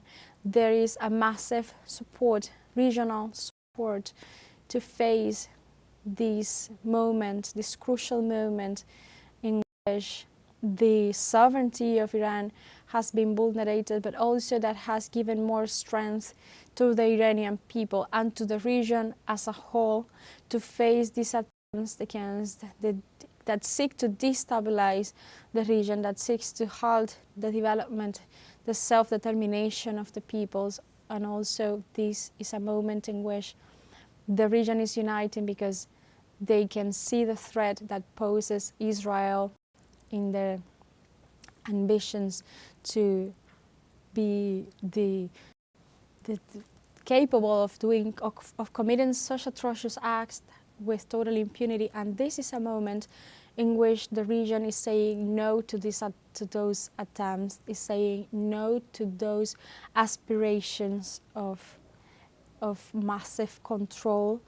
And this is a moment also for support. Iran is not alone and is being supported and is being backed by the region as a whole, and also the entire international community who is witnessing with horror what is taking place at this moment, but also with proud on how the government and the people of Iran is defending themselves in the face of these actions. This is an international movement now in support of Iran. This an international feeling that is uniting toward and against these terrorist manifestations, these terrorist actions, these deadly and violent actions that have had the complicity of several Western powers, especially the United States, who knew beforehand that these attacks were going to be perpetrated this day. We are seeing a lot of images of Iraq where people is supporting Iran. People is on the streets. There is also deployment of military forces, but the peaceful demonstrations show that Iran is not alone. And this is live from Iraq at this moment, a moment in which there have been several attacks against Iran, but also there have been retaliatory actions from Iran towards Israel. The region is united in a single voice. The people is urging for Israel to stop this aggression and this nonsense that could harm that could have so many consequences for the people of the region in general, that is watching closely what is going on and also is feeling proud of the stance and the way in which Iran has been facing this atrocious attack at this hour. So the Israeli airstrikes, let's recall that, not just targeted civilians and residential buildings, but killed Mohammad Bagheri, Iran's Armed Forces Chief of Staff, and Hossein Salami, who was the commander of the Islamic Revolutionary Guard Corps. Also, Ali Shamkhani was murdered, who was one of the country's most senior security officials and a close aide to the supreme leader, Ali Khamenei. Also, dozens of other targets in and around Tehran had been hit by warplanes. Across the capital, also buildings were burning with gaping blackened holes. Israel has said these attacks were just the opening salvo of a much broader offensive which could continue for days or even weeks. And in the face of this, Iran has said that it won't stop until there is justice, and that the blood of their martyrs murdered are not going to be in vain. And this is a response from the region, from the world, from the peoples of the Middle East in this brave response, reaction to these attempts, these terrorist attempts and terrorist actions against Iran. this is all that is going on in the region at this moment. teleSUR English is bringing you all the latest informations. So let's listen to the sound of the protest and the demonstrations in Iraq at this moment.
القائد يوم التنكيل القائمين هو الطغيان والشر المنكر القائمين هو الطغيان والشر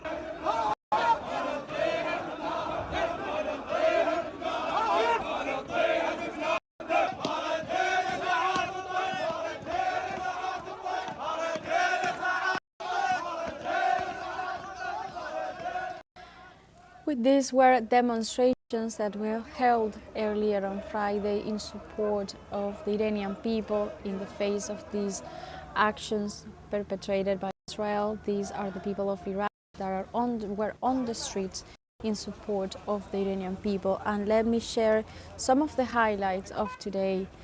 According to Iran's United Nations ambassador, there were 78 people killed and 320 wounded in Israel's airstrike on Iran. The death toll comes after Israel's attack across Iran, which hit dozens of targets in and around Tehran, including nuclear facilities and official headquarters. Now there also has been callings for Israel on behalf of the United Nations Security Council, on behalf of several international organizations, to halt these actions of Israel, these terrorist intentions against the people of Iran in the region.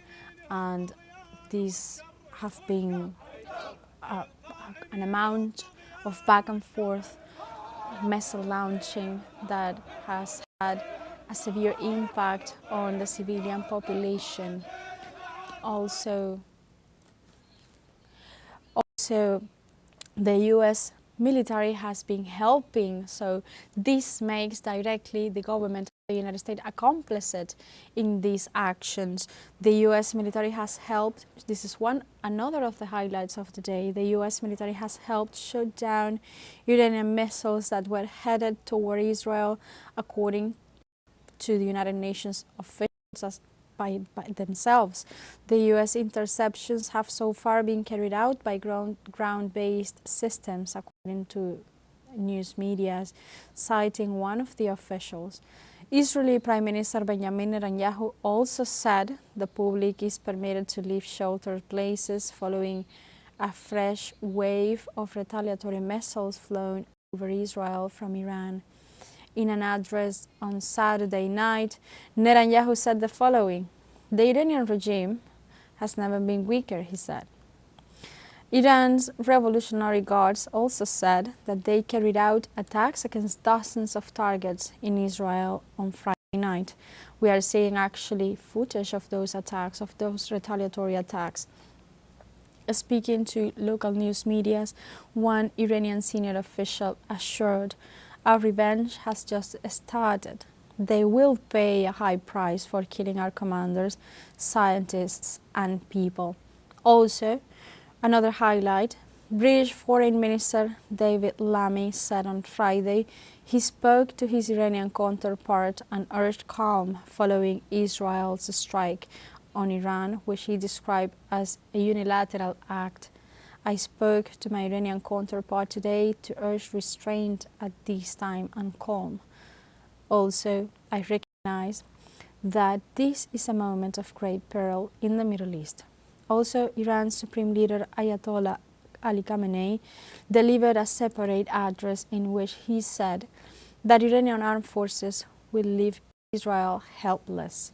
Khamenei also said that Israel will not remain unscathed and that Tehran will not go far half measures in its response. These were the main highlights of the day.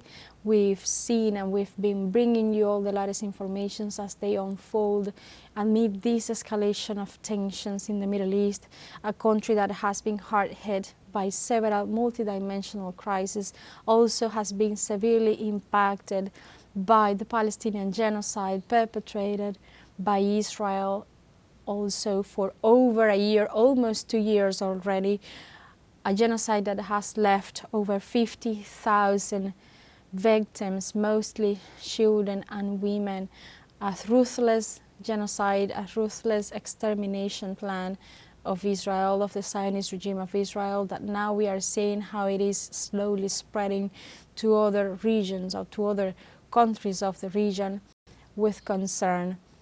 And there has been at this hour new attacks upon Tel Aviv, new retaliatory actions by Iran towards Israel, towards the capital of Israel, Tel Aviv. At this hour, this is live images of these actions, these retaliatory actions that Iran has been assuring that this first terrorist action perpetrated by Israel will not go unpunished. The blood of the martyrs killed during that first action that took place earlier on Friday was not going to be in vain. This is a retaliatory action that has happened at this moment. Several missiles were launched by Iran towards Israel. Iran is determined to defend its sovereignty, is determined to protect the civilian population, and is especially determined to protect their nuclear facilities, because any attempt, any act to destroy or hit these facilities could have devastating consequences for the Iranian society and also for the region in general. The whole world is witnessing at this moment how this crisis is unfolding, and the whole world is condemning the actions that has been perpetrated by the Zionist regime under the commands of Prime Minister Benjamin Netanyahu and under the complicity and the protective umbrella of Washington, of US President Donald Trump, who knew in advance that these attacks, this surprise attack was going to take place, and he did nothing to avoid it in spite of consequences that it would have emotionally, psychologically, and physically for the civil society of Iran, a country that has been hard hit by coercive measures imposed by the United States for several years, decades, just because the sole purpose of halting the country's development of the nuclear program that also had civil intentions with the purpose of improving the life of the civilian population in the country. Also, this is taking place amid an ongoing negotiation dialogue that also was set to have a sixth encounter this Sunday in Oman, a sixth round of nuclear talks that were expected this Sunday in Muscat, Oman. However, this attack is diminishing that possibility. So this is an action that has been nefarious and has had deadly consequences for both societies, for both of the countries. Iran has promised to retaliate for as long as Israel keeps its promise to keep attacking the country and to keep providing informations on the situation and also this is all that is taking place at this moment. We just saw the latest retaliatory action that was performed by the Iranian government towards Tel Aviv, the capital of Israel, at a crucial moment for both countries in which they have been entangled in a back and forth missile launching, following, of course, the terrorist action of the Zionist regime, in a context in which also the entire community, international community, is witnessing everything that is happening. There was also a United Nations Security Council's meeting earlier today in which the diplomatic representative of both countries spoke and took the floor and spoke to the quorum to assess what is going on Tel Aviv, on Tehran. And this is what is happening. It is a crucial moment for the region, a crucial moment in which also the Palestinian population is suffering and has been subjugated to the siege, the constant siege of Israel that hasn't stopped its attacks on the civilian population and the population of Palestine in the Gaza Strip, in spite of all these military actions that is performing on Iran. This is a nonsense, according to the international community. Also, there have been many reactions worldwide. We've seen the reaction from the president of Bolivia, Luis Arce, also from the Ministry of Foreign Affairs of Cuba, from the ALBA CP member countries. The whole world, Russia, for example, as well, has offered or showed intentions to mediate in the conflict and also provide for both leaders of Israel and Iran a safe space to dialogue and to reach agreements towards this be for both countries, in which an escalation, a further escalation that according to forecast could be extended to several days, could have catastrophic consequences for both societies. As we are seeing at this moment, Israel attacked Iran, but Iran retaliated against Israel as well. So this means that could be potential civilian casualties in both sides. So the most important matter now is, according to the international community, to halt all the actions, all military actions against both nations, and also to reach solutions through peaceful means, and also to stay on the path of peace, on the path of diplomacy. And this is what has been going on. There have been attacks non-stop, back and forth as well. Let's recall that 78 people, according to Iran's United Nations ambassador, said 78 people were killed, 320 were wounded in Israeli strikes, as Tehran also retaliates in Tel Aviv. According to Iran's United Nations ambassador, as I mentioned, there were 78 people that has been hit by this Israel first missiles launched against the country earlier on Friday. The death toll comes after also Israel's attacks across Iran, which hit dozens of targets in and around Tehran, including nuclear facilities and also official headquarters. Among those killed by Israeli strikes include scientists and commanders. As reported by news medias, Iranians described chaotic scenes where they saw windows shaking and people screaming as well. There were traffic jams. Clueless crowds are still trying to make sense of what's happening. Also, smoke is still billowing from residential streets, and there's debris around homes as well.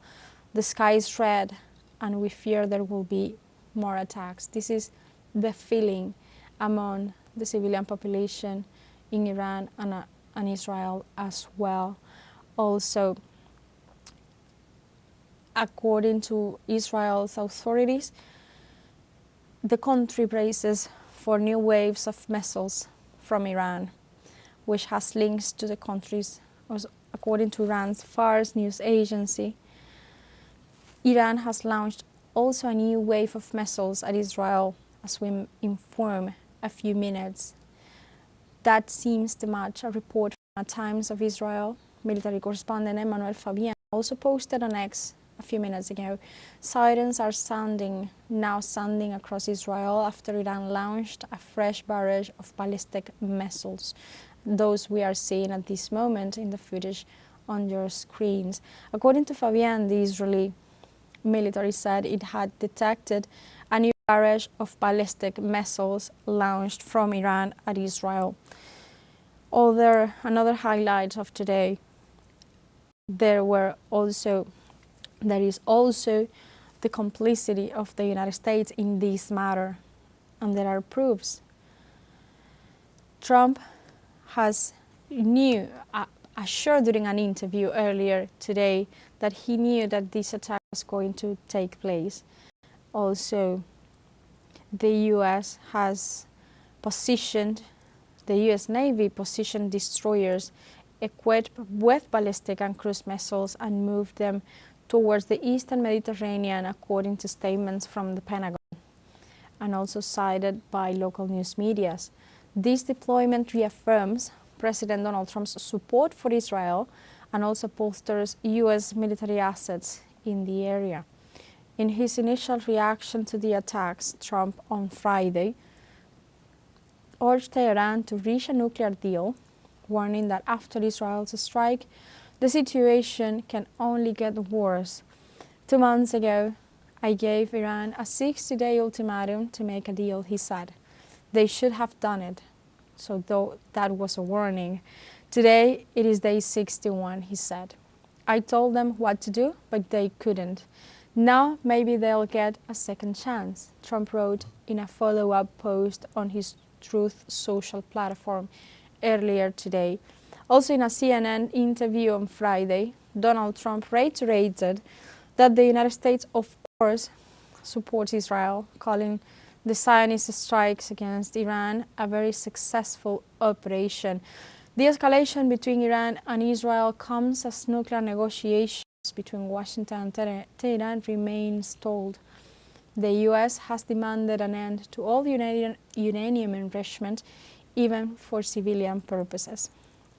Let's recall that Iran proposes a nuclear program for civilian purposes, something that the U.S. president suggested was a possibility initially, but then later changed his mind and said there would not be that opportunity and there could be no path to a nuclear weapon. So this is a matter of powers, of a matter of interest, of deep interest that lay on the intentions to halt Iran's nuclear program to fulfill.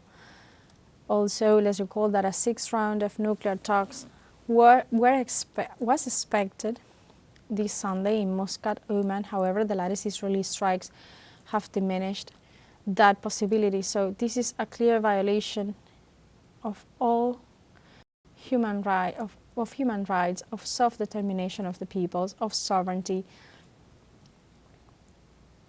Also, this is a crucial moment for the whole international community that is witnessing with horror what is taking place in the Middle East at this moment. Now, a few moments ago, Iran retaliated and sent and launched missiles towards the capital of Israel, Tel Aviv. There are reports that have confirmed so, and this is the footage of the moment in which several missiles impact the capital of Israel, Tel Aviv, following the brutal and deadly attack that performed Israel earlier on Friday morning. So, as informed by the Iranian authorities, Israel is bracing for new waves of missiles from Iran, as we are seeing now.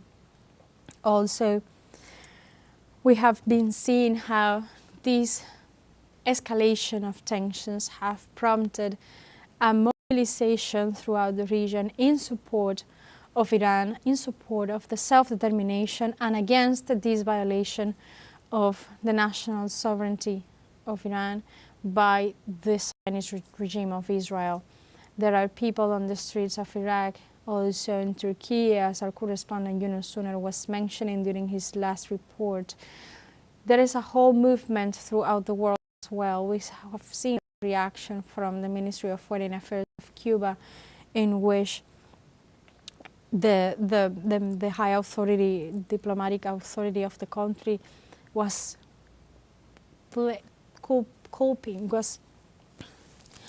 pointing to the United States and to Israel as the main perpetrators equally of this brutal attack that is going to lead the world to a nuclear war that could be so dangerous, not just for both countries, but for the whole humanity, humanity as a whole.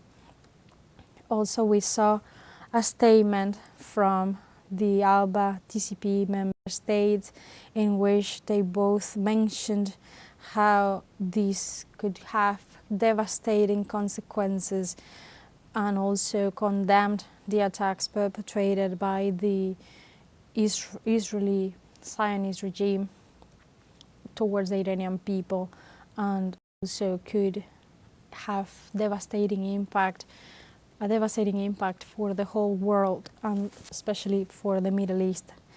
This unjustified, this irresponsible escalation of violence is at this moment also representing a real threat to the entire humanity, with unimaginable consequences for the world, also as a new Israeli transgression against the purposes of the principles of the United Nations Charter, and also to the international law and the sovereignty of the peoples of the world.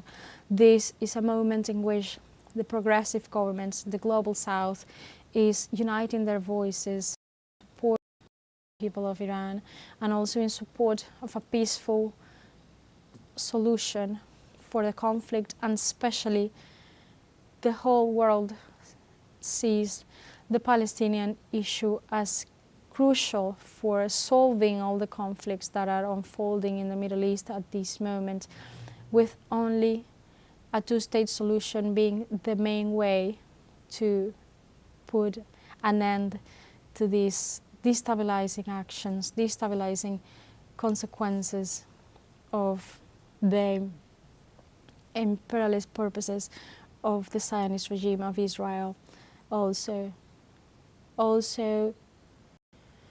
now we are seeing missiles falling on Tel Aviv. Also, we are seeing this is a part of the retaliatory actions that have been unfolding after the main action that was perpetrated by Israel earlier on Friday morning. Now is entering its 24 hours following the first action. Tel Aviv and Tehran are also at this moment. It's already Saturday there, and this escalation of tensions have surpassed 24 hours and is likely to last for a couple of days, according to analysts, and also as both parties keep launching missiles back and forth, also with the intention of putting a halt of, Iran is performing these retaliatory actions because the country is determined to put an end to these threats against the country, and is determined to protect its sovereignty, and is determined as well to not put the blood of their martyrs in vain. This teleSUR English has been bringing you all the latest informations. We have seen how in real time both of the countries have been responding to this escalation of tensions, how the world is also responding to the escalation of tensions in the Middle East with great concern. We have seen how this has the main purpose of halting the program, the nuclear program of the nuclear program of Iran. This has the main purpose. This is imperialist aspiration of halting the nuclear program of the country. Israel has been targeting nuclear facilities of the country. This could have devastating impact for the people of Iran, and also the world is showing their support towards the people of Iran that is determined to safeguard their sovereignty, to safeguard the protection of the civil society of the country. And we will keep informing you with all the latest informations that come from the Middle East. But this is all for the moment. Stay tuned with teleSUR English.